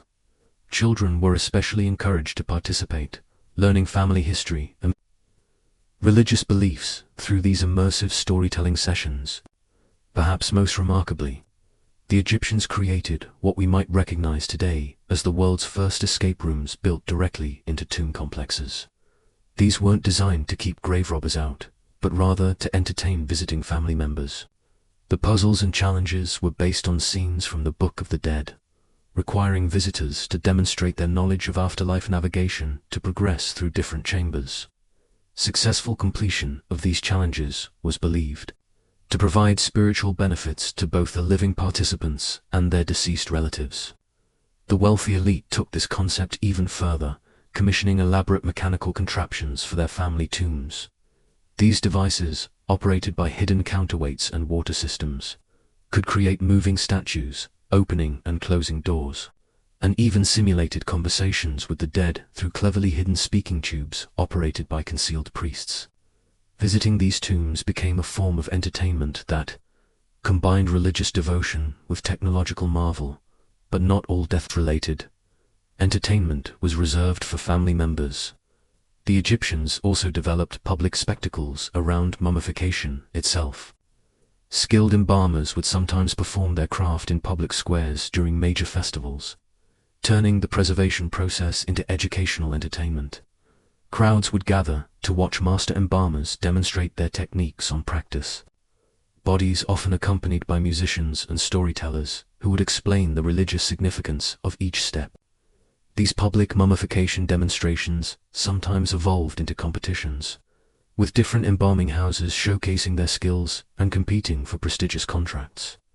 Judges would evaluate not just the technical quality of the mummification, but also the entertainment value of the presentation. The most successful embalmers became celebrities in their own right, traveling from city to city to perform their craft before appreciative audiences. The Egyptians even gamified death through elaborate board games that simulated the journey through the afterlife. These weren't simple diversions, but complex strategic games that could take days to complete. Players would navigate their pieces through a board representing the underworld, encountering challenges based on actual religious texts. The games served multiple purposes: entertainment, education, and spiritual preparation for their own eventual death journey. The most elaborate of these games required multiple players taking on different roles: gods, demons, and deceased souls, with intricate rules governing their interactions. Successful players were believed to gain actual spiritual benefits, making these games both entertainment and religious practice. Tournaments could last for weeks, with entire communities gathering to watch expert players navigate the complex spiritual challenges. But perhaps the most bizarre, death-related entertainment was the practice of prophetic mummy consultation. Certain mummified individuals, usually those who had been renowned for their wisdom in life, were believed to continue offering advice after death. Families would bring their preserved ancestors to social gatherings where guests could pose questions about everything from business decisions to romantic troubles. Priests, acting as interpreters, would provide answers supposedly coming from the mummy, often delivered in elaborate theatrical performances, complete with special effects created by hidden assistants. These consultation sessions became highly sought-after entertainment, with particularly famous mummies developing followings that crossed social boundaries. Wealthy patrons would compete to host these events, turning their homes into temporary oracles where the living and dead could supposedly interact. The most skilled priest-interpreters became entertainers in their own right, developing signature styles and loyal audiences who would follow them from consultation to consultation. The ancient Egyptians also created elaborate death-themed festivals that celebrated the cycle of life and death through community participation. During these events, entire neighborhoods would transform into massive theatrical productions, with houses representing different stages of the afterlife journey. Participants would progress from building to building, encountering challenges and entertainments designed to simulate the deceased's path through the underworld. These neighborhood festivals could last for days, with each household contributing different elements to the overall experience. Some might specialize in creating terrifying demon encounters, while others focused on peaceful garden scenes representing the field of reeds.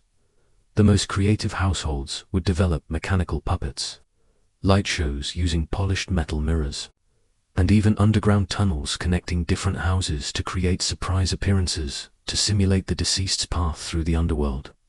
These neighborhood festivals could last for days, with each household contributing different elements to the overall experience.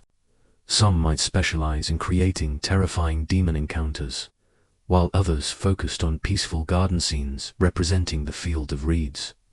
The most creative households would develop mechanical puppets, light shows using polished metal mirrors, and even underground tunnels connecting different houses to create surprise appearances.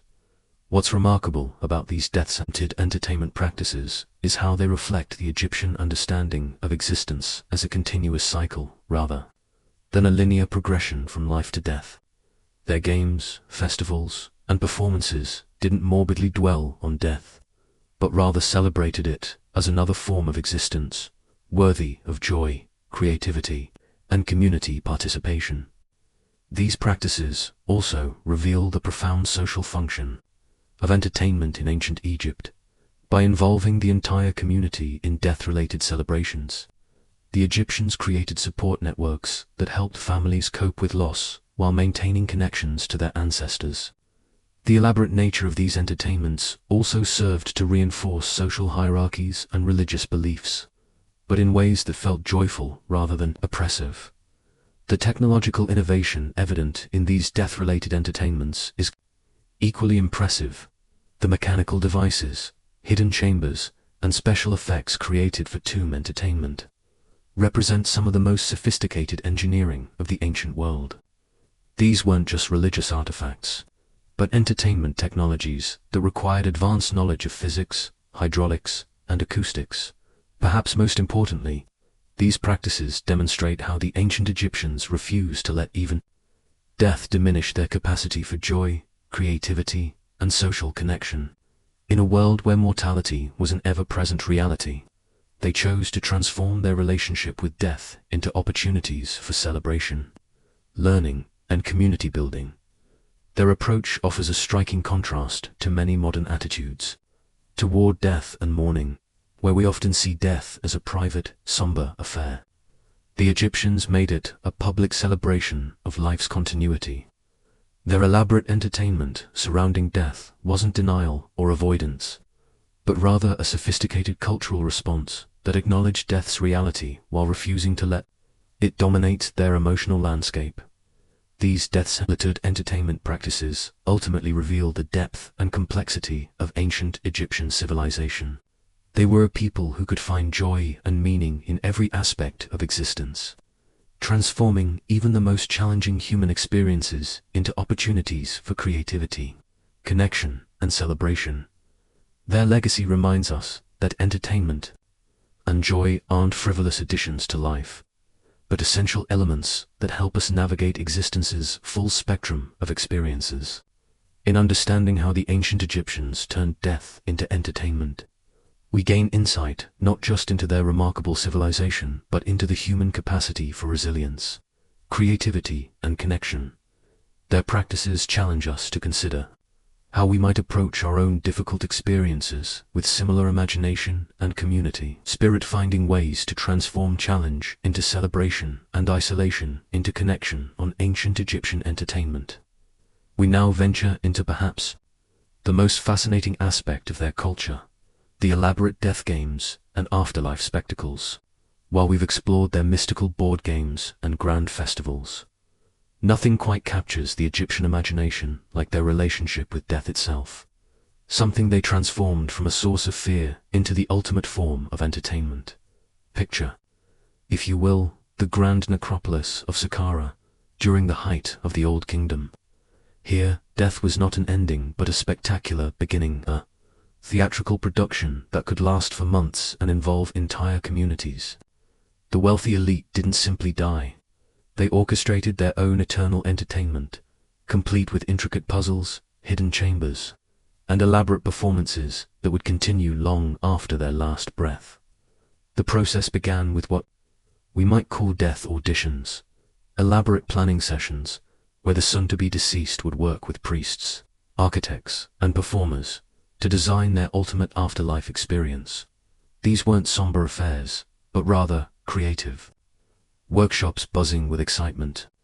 Imagine a pharaoh spending his final years not in despair but in the thrilling anticipation of directing his own cosmic drama. The mummification process itself became a form of rich drive theater, far from the sterile clinical procedure we might imagine. It was a 70-day festival of preservation that drew crowds from across the kingdom. Spectators would gather to witness the careful choreography of the embalmers, who performed their sacred duties with the precision of master performers. Each step, from the removal of organs to the wrapping in linen, was accompanied by chants, music, and elaborate ceremonies that transformed the deceased into the star of their own eternal show. But the real entertainment began with the tomb itself. Egyptian tombs weren't merely burial chambers, they were elaborate escape rooms, designed to challenge and delight both the deceased and future visitors. The wealthy would commission architects to create mind-bending puzzles, secret passages, and booby traps that would keep grave robbers at bay, while providing endless amusement for the departed soul navigating the afterlife. The tomb of Kamwas, son of Ramesses II, featured what archaeologists now recognize as one of history's first interactive entertainment complexes. Visitors, both living and dead, could trigger mechanical devices that would animate painted figures on the walls, creating primitive but effective moving pictures that told the story of the deceased's journey through the underworld. These weren't static paintings, but dynamic narratives that unfolded as viewers solved riddles and activated hidden mechanisms. The walls themselves became canvases for what we might call the world's first immersive storytelling experiences. The famous tomb paintings we admire today weren't just art, they were interactive entertainment systems. Priests would guide visitors through elaborate tours, using torchlights to animate the figures and create shadow plays that brought the painted scenes to life. The flickering flames would make the painted dancers appear to move, the musicians seem to play, and the hunting scenes come alive with motion and drama. These tomb entertainments served multiple purposes within Egyptian society.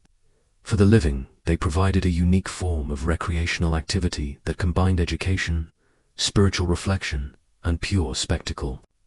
Families would organize elaborate picnics in the courtyards of tombs, treating these sacred spaces as entertainment venues where they could commune with their ancestors while enjoying music, dance, and storytelling that the deceased, according to Egyptian belief, continued to participate in these entertainments. The elaborate false doors found in many tombs weren't merely symbolic, they were believed to be functional portals through which the dead could emerge to join the festivities. Tomb owners would commission ongoing performances, ensuring that professional entertainers would regularly visit their burial sites to perform for both the living visitors and the deceased occupants. Perhaps most remarkably, the Egyptians developed what we might call death tourism, organized expeditions to visit famous tombs and participate in their associated entertainment. Hezirah became particularly popular for its innovative acoustic design, which created haunting echo effects that visitors interpreted as the voice of the deceased offering commentary on the performances taking place in his honor. The practice of tomb theater reached its zenith during the New Kingdom, when wealthy Egyptians began commissioning fully functional performance spaces within their burial complexes. These underground amphitheaters could accommodate dozens of performers and hundreds of spectators, creating a literally underground entertainment industry that thrived. For centuries, the psychological impact of these death entertainments on Egyptian society cannot be overstated. By transforming death into a form of spectacular entertainment, the Egyptians essentially eliminated the fear that plagued other ancient cultures. Death became something to anticipate with excitement rather than dread, knowing that it marked the beginning of an eternal entertainment experience rather than an ending. This transformation of mortality into spectacle influenced every aspect of Egyptian life. People lived not just for the present moment, but for their future entertainment value. They accumulated stories, developed skills, and cultivated relationships that would enhance their eternal performance. In effect, every Egyptian became both the protagonist and director of their own cosmic entertainment production. The ripple effects extended beyond individual entertainment to reshape Egyptian concepts of memory, legacy, and community. The dead weren't forgotten or mourned in the traditional sense. They became permanent cast members in an ongoing community theater production that spanned generations. Families would visit tombs not to grieve, but to participate in elaborate entertainments that kept the memory of their ancestors vibrantly alive. These death spectacles also served as powerful tools for social cohesion and cultural transmission.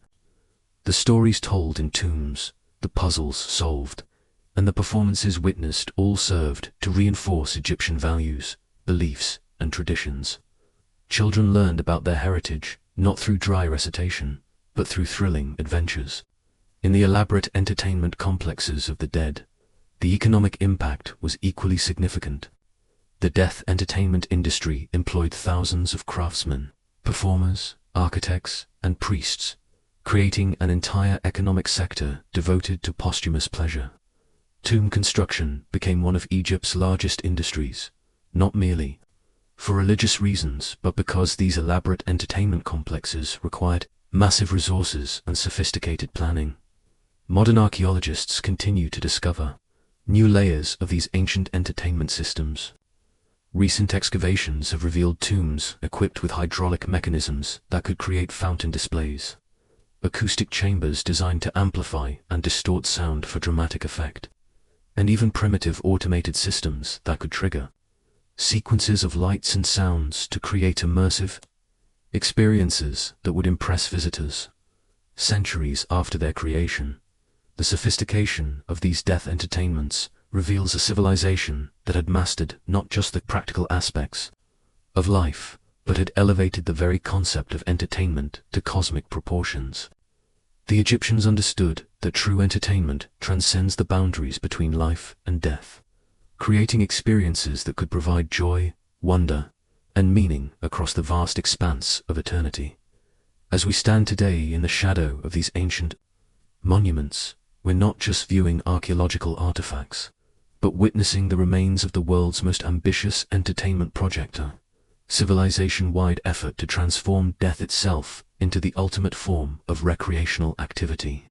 The Egyptians succeeded in creating entertainment that was literally timeless, providing amusement and wonder that continues to captivate audiences thousands of years after the last performance ended. The elaborate festivals and death rituals of ancient Egypt were not merely entertainment, they were sophisticated mechanisms of social engineering that transformed the most primal human experiences into spectacles of collective meaning. But beyond these grand displays lay another layer of Egyptian entertainment culture, one that reveals perhaps the most fascinating aspect of how this civilization understood pleasure, power, and the human condition itself. The Egyptians possessed what we might call an institutionalized approach to fun, systematic method of organizing leisure that served multiple masters simultaneously. Entertainment was never just entertainment.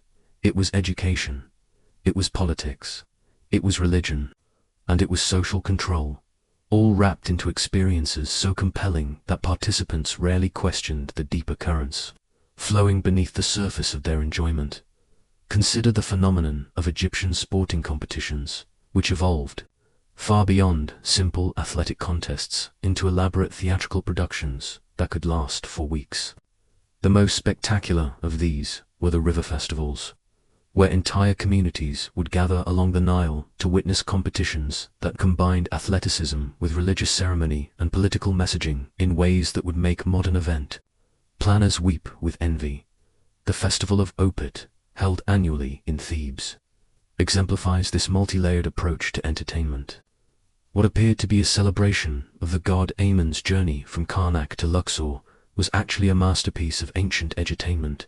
Spectators would line the riverbanks for miles, watching as elaborately decorated barges carried the sacred statues of the gods down the Nile, accompanied by hundreds of performers, musicians, and athletes competing in synchronized swimming displays, wrestling matches, and boat races that told the story of creation itself. But here's where it gets really interesting. These festivals weren't just watched, they were participated in by people from every social class, creating temporary communities where normal hierarchies were suspended or even inverted. Slaves could compete against nobles in certain events, women could judge male competitors, and children could mock their elders in sanctioned comedy performances. For brief, carefully controlled periods, Egyptian society turned itself upside down in the name of entertainment. The psychological sophistication of this approach becomes clear when we examine the records kept by festival organizers. Yes, they actually had ancient event planners who documented attendance, crowd reactions, and the effectiveness of different entertainment strategies. These papyrus documents reveal that Egyptian authorities understood concepts we now associate with modern psychology: the need for cathartic release, the power of shared emotional experiences to build social cohesion, and the way that controlled transgression could actually strengthen social norms by providing safe outlets for rebellion. Take the Feast of Drunkenness, celebrated in honor of the goddess Hathor. This wasn't just an excuse to party, it was a carefully orchestrated exploration of altered consciousness that served both religious and social functions. Participants would consume specially prepared alcoholic beverages designed to induce specific types of intoxication. Hesi-Ra became particularly popular for its innovative acoustic design, which created haunting echo effects that visitors interpreted as the voice of the deceased, offering commentary on the performances taking place in his honor. The practice of tomb theater reached its zenith during the New Kingdom, when wealthy Egyptians began commissioning fully functional performance spaces within their burial complexes. These underground amphitheaters could accommodate dozens of performers and hundreds of spectators, creating a literally underground entertainment industry that thrived. For centuries, the psychological impact of these death entertainments on Egyptian society cannot be overstated. By transforming death into a form of spectacular entertainment, the Egyptians essentially eliminated the fear that plagued other ancient cultures. Death became something to anticipate with excitement rather than dread, knowing that it marked the beginning of an eternal entertainment experience rather than an ending. This transformation of mortality into spectacle influenced every aspect of Egyptian life. People lived not just for the present moment, but for their future entertainment value. They accumulated stories, developed skills, and cultivated relationships that would enhance their eternal performance. In effect, every Egyptian became both the protagonist and director of their own cosmic entertainment production. The ripple effects extended beyond individual entertainment to reshape Egyptian concepts of memory, legacy, and community. The dead weren't forgotten or mourned in the traditional sense. They became permanent cast members in an ongoing community theater production that spanned generations. Families would visit tombs not to grieve, but to participate in elaborate entertainments that kept the memory of their ancestors vibrantly alive. These death spectacles also served as powerful tools for social cohesion and cultural transmission. The stories told in tombs, the puzzles solved, and the performances witnessed all served to reinforce Egyptian values, beliefs, and traditions. Children learned about their heritage not through dry recitation, but through thrilling adventures in the elaborate entertainment complexes of the dead. The economic impact was equally significant. The death entertainment industry employed thousands of craftsmen, performers, architects, and priests, creating an entire economic sector devoted to posthumous pleasure. Tomb construction became one of Egypt's largest industries, not merely for religious reasons, but because these elaborate entertainment complexes required massive resources and sophisticated planning. Modern archaeologists continue to discover new layers of these ancient entertainment systems. Recent excavations have revealed tombs equipped with hydraulic mechanisms that could create fountain displays, acoustic chambers designed to amplify and distort sound for dramatic effect, and even primitive automated systems that could trigger sequences of light and sounds to create immersive experiences that would impress visitors centuries after their creation. The sophistication of these death entertainments reveals a civilization that had mastered not just the practical aspects of life, but had elevated the very concept of entertainment to cosmic proportions. The Egyptians understood that true entertainment transcends the boundaries between life and death, creating experiences that could provide joy, wonder, and meaning across the vast expanse of eternity.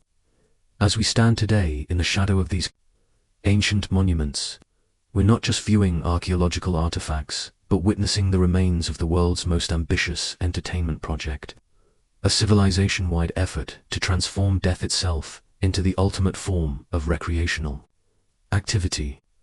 The Egyptians succeeded in creating entertainment that was literally timeless, providing amusement and wonder that continues to captivate audiences thousands of years after the last performance ended.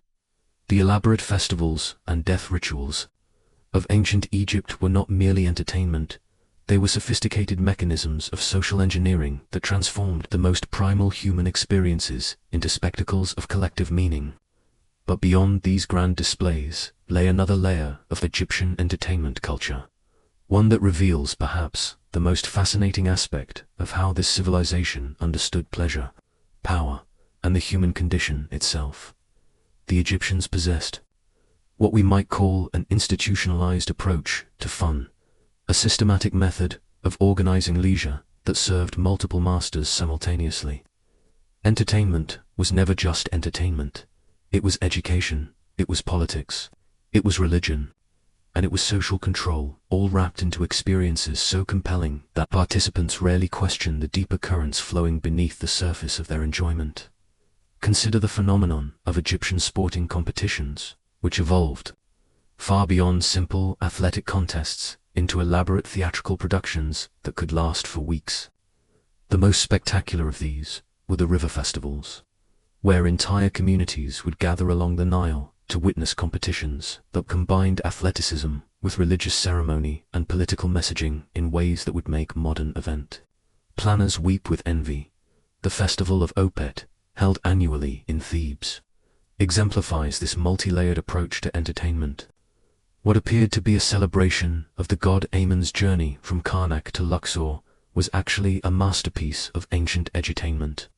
Spectators would line the riverbanks for miles, watching as elaborately decorated barges carried the sacred statues of the gods down the Nile, accompanied by hundreds of performers, musicians, and athletes competing in synchronized swimming displays, wrestling matches, and boat races that told the story of creation itself.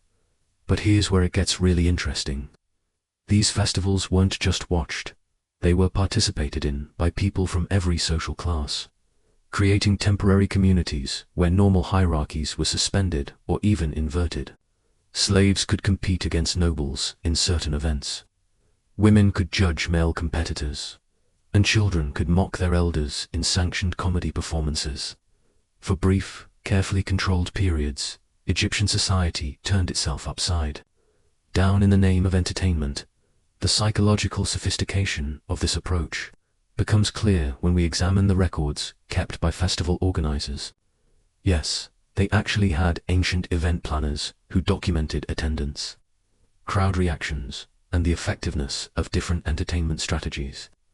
These papyrus documents revealed that Egyptian authorities understood concepts we now associate with modern psychology: the need for cathartic release, the power of shared emotional experiences to build social cohesion, and the way that controlled transgression could actually strengthen social norms by providing safe outlets for rebellion. Take the Feast of Drunkenness, celebrated in honor of the goddess Hathor. This wasn't just an excuse to party, it was a carefully orchestrated exploration of altered consciousness that served both religious and social functions. Participants would consume specially prepared alcoholic beverages designed to induce specific types of intoxication, from mild euphoria to profound spiritual visions. But the drinking was structured around elaborate games and challenges that tested not just physical coordination, but moral reasoning, creative thinking, and social bonding. The games themselves were ingenious. One popular activity involved teams of intoxicated participants trying to navigate obstacle courses while maintaining complex group chants that told mythological stories. Another required drunk individuals to paint murals depicting their dreams and fears, which were then interpreted by priests and used for community counseling sessions. The Egyptians had essentially invented therapeutic recreation 3,000 years before. We gave it a name, but perhaps the most remarkable aspect of Egyptian entertainment culture was their development of what we might call immersive reality experiences. Elaborate role-playing events that could last for months and involved entire cities.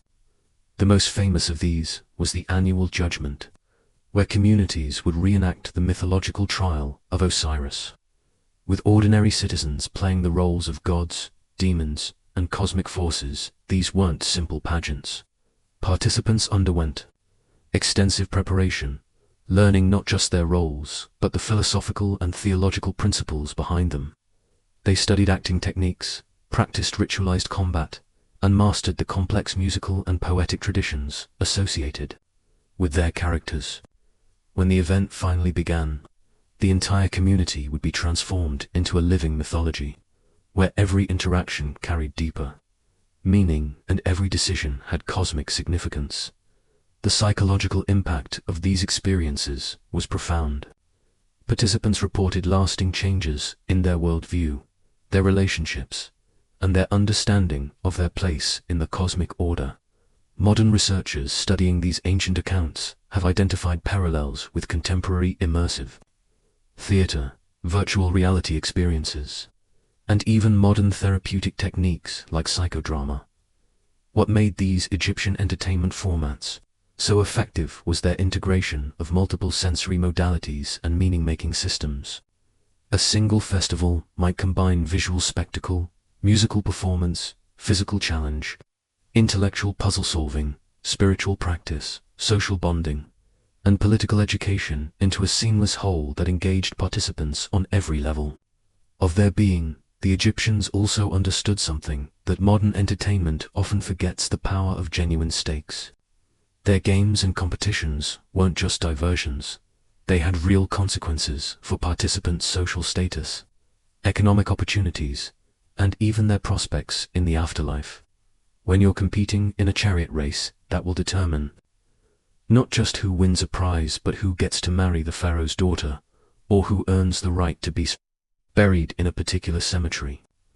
The entertainment takes on a weight and intensity that makes modern sports seem almost trivial by comparison. That this integration of entertainment with life's most important decisions created a culture where fun was never frivolous.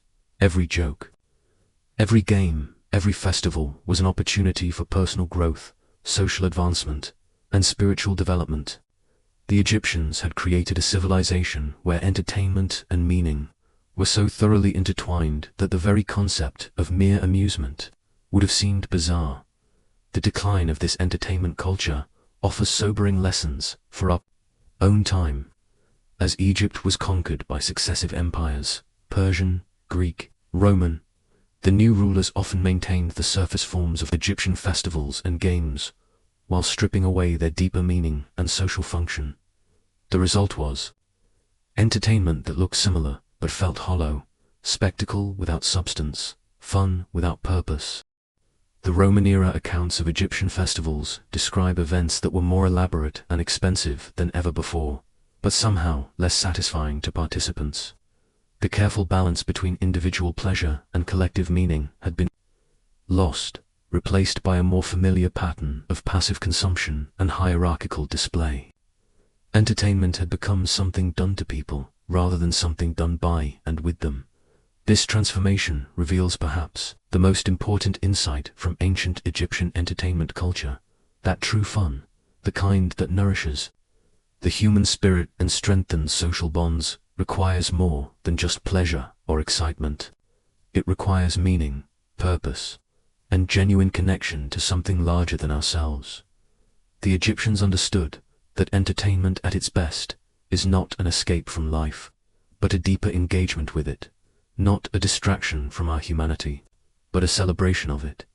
As we reflect on these ancient approaches to fun and leisure, we might ask ourselves, what does our own entertainment culture say about our values, our understanding of human nature, and our vision of the good life? Do our games and festivals and spectacles bring us together or drive us apart? Do they make us more ourselves or less? Do they help us grow or keep us static? The legacy of ancient Egyptian entertainment culture suggests that these questions matter more than we might think. In their festivals and games and elaborate death rituals, the Egyptians created not just diversions, but technologies of human flourishing, sophisticated methods for helping people become more fully themselves while remaining connected to their communities and their cosmos. That may be the strangest thing of all about ancient Egyptian entertainment. Not that it was so different from our own, but that it accomplished so much more with so much less. They turned the simple human desire for fun into a force for education, social cohesion, spiritual development, and personal transformation. They proved that entertainment, at its best, is not about forgetting who we are, but about remembering who we might become. Entertainment, we find ourselves confronting a profound paradox. Here was a civilization that lived so intimately with death, yet celebrated life with such exuberant joy. They built their greatest monuments as tombs, yet filled their days with games, festivals, music, and laughter that echoed across the Nile for over 3 millennia. The ancient Egyptians understood something that perhaps we have forgotten in our modern age, that entertainment was never just about passing time or escaping reality. It was about weaving the very fabric of civilization itself. Every board game played in a workers' village strengthened social bonds. Every religious festival reinforced cosmic order. Every story told around a flickering oil lamp transmitted the wisdom of generations. Every dance performed in a temple courtyard connected the earthly realm to the divine. Consider for a moment the extraordinary sophistication of their approach to what we might dismissively call fun. The game of Senat wasn't merely a way to while away an evening. It was a cosmic journey that prepared the soul for the afterlife while teaching strategy, patience, and acceptance of fate. The great festivals weren't simply excuses for revelry. They were carefully orchestrated events that renewed the social contract between pharaoh and people, reinforced religious beliefs, and provided essential psychological release from the hardships of daily life. The Egyptians created entertainment that served multiple masters simultaneously. A royal hunt wasn't just sport, it was political theater, religious ritual, and military training rolled into one spectacular performance. A storytelling session wasn't just idle chatter, it was education, moral instruction, and community bonding wrapped in the irresistible package of narrative. A musical performance wasn't just aesthetic pleasure, it was spiritual communion, emotional catharsis, and cultural preservation, harmonized into something transcendent. What strikes us most forcefully as we survey this vast landscape of ancient entertainment is how deliberately and thoughtfully it was constructed. Nothing was left to chance. Every game had rules that reflected cosmic principles. Every festival followed calendars that aligned with celestial movements. Every story carried moral lessons that reinforced social values. Every song preserved historical memories or religious truths. The Egyptians didn't stumble into their entertainment culture. They architected it with the same precision they brought to their pyramids and temples. This systematic approach created something remarkable. A civilization where entertainment wasn't separate from the serious business of life, but integral to it. The boundary between sacred and secular, between work and play, between education and amusement, was fluid and permeable. A pharaoh's coronation was simultaneously a religious ceremony, a political statement, and a spectacular entertainment. A funeral was at once a solemn ritual, a celebration of life, and an elaborate performance that could last for months. The technological innovations they developed in service of entertainment were staggering. They created some of the world's first board games with complex rules and beautiful craftsmanship. They developed musical instruments of remarkable sophistication and variety. They pioneered theatrical techniques that wouldn't be seen again until classical Greece. They invented cosmetics, perfumes, and decorative arts that turned personal adornment into high art. They created architectural spaces specifically designed for entertainment, from intimate garden pavilions to massive festival courtyards that could accommodate thousands. But perhaps most importantly, they understood that entertainment was a fundamental human need that couldn't be suppressed or ignored. Rather than viewing it as a frivolous distraction from more important matters, they recognized it as essential fuel for the human spirit. They saw that people who played together, celebrated together, and shared stories together formed stronger communities. They understood that laughter and joy weren't luxuries to be rationed, but necessities to be cultivated. This wisdom seems almost revolutionary when viewed from our contemporary perspective, where entertainment is often dismissed as trivial or criticized as escapist. The Egyptians would have found such attitudes baffling. For them, entertainment wasn't escape from life, it was engagement with life at its deepest level. It was how they processed the mysteries of existence, transmitted their values, and created meaning from the raw materials of human experience. The legacy of their approach resonates through history in ways both obvious and subtle. The Olympic Games that still captivate billions today echo the competitive festivals that drew crowds to ancient Memphis and Thebes. The board games that families gather around during holidays trace their lineage back to the gaming boards found in Egyptian tombs. The stories we tell our children before bed carry forward the tradition of narrative entertainment that flourished along the Nile thousands of years ago.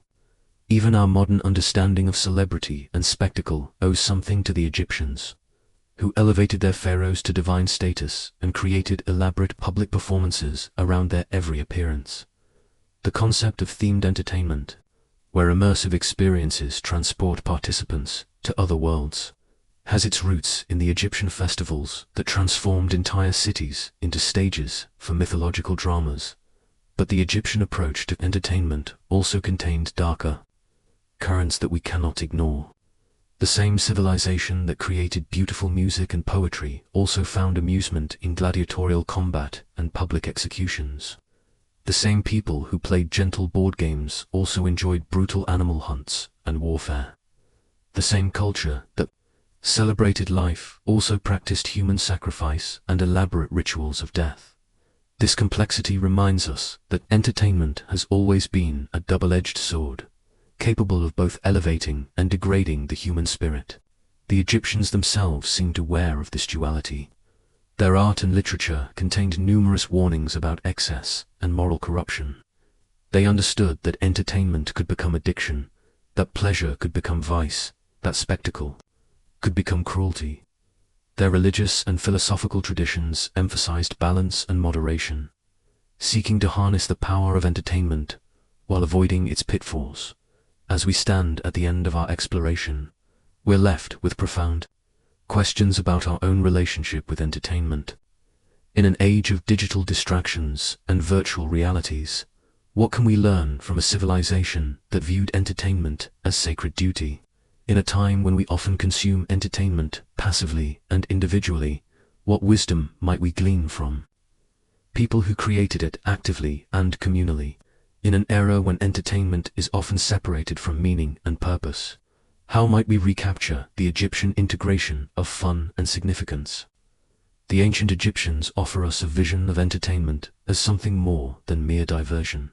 They show us how play can be profound, how spectacle can be spiritual, how fun can be fundamental to human flourishing.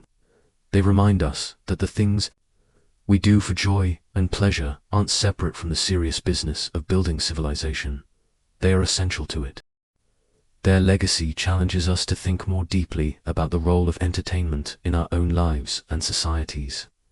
It invites us to consider whether our modern entertainment culture truly serves human needs or merely exploits them.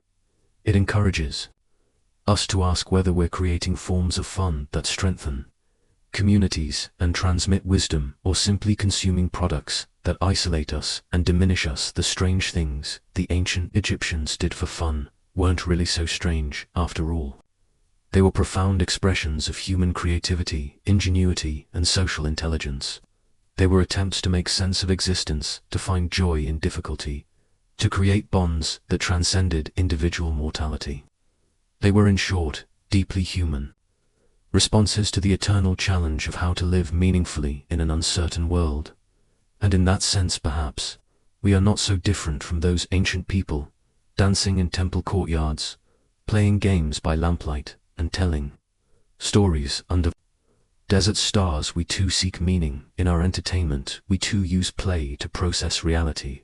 We too gather together in search of shared joy and common purpose. The forms may have changed, but the fundamental human needs that drive us to seek fun and meaning remain remarkably constant across the millennia. The ancient Egyptians understood something that we would do well to remember, that entertainment isn't the opposite of serious life, it's one of the ways serious life gets lived. It's how we learn, how we bond, how we heal, how we hope. It's how we transform the mere passage of time into something richer, deeper, and more beautiful in their strange and wonderful approaches to fun. They created a template for human flourishing that still has much to teach us today based on the reference materials provided. Here's part 12 of the script for Boring History: Strange Things People Did for Fun in Ancient Egypt.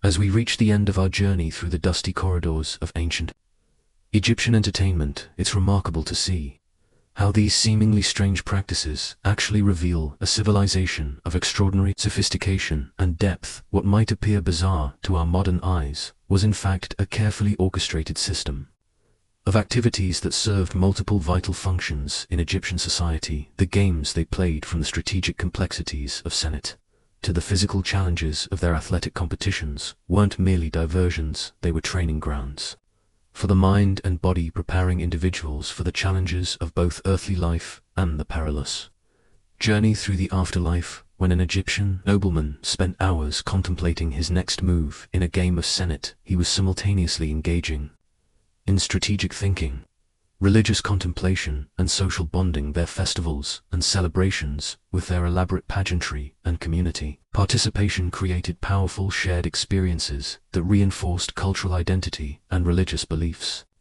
The Oat Festival wasn't just a party, it was a massive communal affirmation of divine order and social cohesion.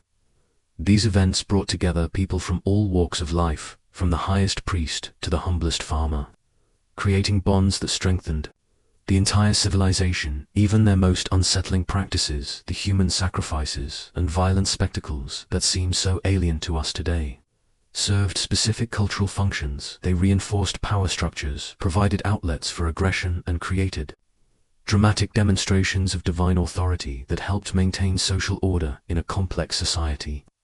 Perhaps most fascinating is how the Egyptians seamlessly blended the sacred and the profane in their entertainment. Their tomb experiences weren't just morbid fascinations with death, but sophisticated attempts to transform mortality into meaning. They turned the ultimate human fear into a source of communal strength and individual purpose. The theatrical performances and storytelling traditions they developed didn't just entertain, they educated. Through dramatic retellings of mythological tales and historical events, they transmitted crucial cultural knowledge across generations. A child watching a performance about the gods wasn't just being entertained, they were receiving a comprehensive education in theology, ethics, and social expectations. Their innovations in role-playing and social reversals during festivals provided crucial psychological outlets in a highly stratified society. These temporary inversions of normal social order allowed for the release of tensions that might otherwise have torn their civilization apart. Even the darkest aspects of their entertainment culture served this function, providing controlled spaces for the expression of violence and aggression. What emerges from our exploration is a picture of a civilization that understood something profound about human nature. They recognized that joy, meaning, and community are not luxuries but necessities.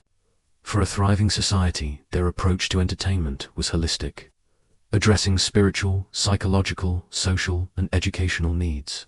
Simultaneously, the ancient Egyptians created a culture where fun was never frivolous. Every game, every festival, every story served multiple purposes, weaving together entertainment with education, pleasure with purpose, individual fulfillment with communal strength. They understood that a civilization's approach to leisure and entertainment reveals its deepest values and priorities. As we close this exploration of ancient Egyptian entertainment, we're left with valuable insights about the role of fun and meaning in human life. Their legacy reminds us that entertainment, at its best, doesn't just distract us from life's challenges but helps us build the resilience, community, connections, and sense of purpose we need to face those challenges. Together, in our modern world of endless entertainment options, perhaps we could learn something from the Egyptians about creating forms of fun that truly nourish the human spirit. The strange things ancient Egyptians did for fun weren't so strange after all. They were the building blocks of one of history's most enduring civilizations.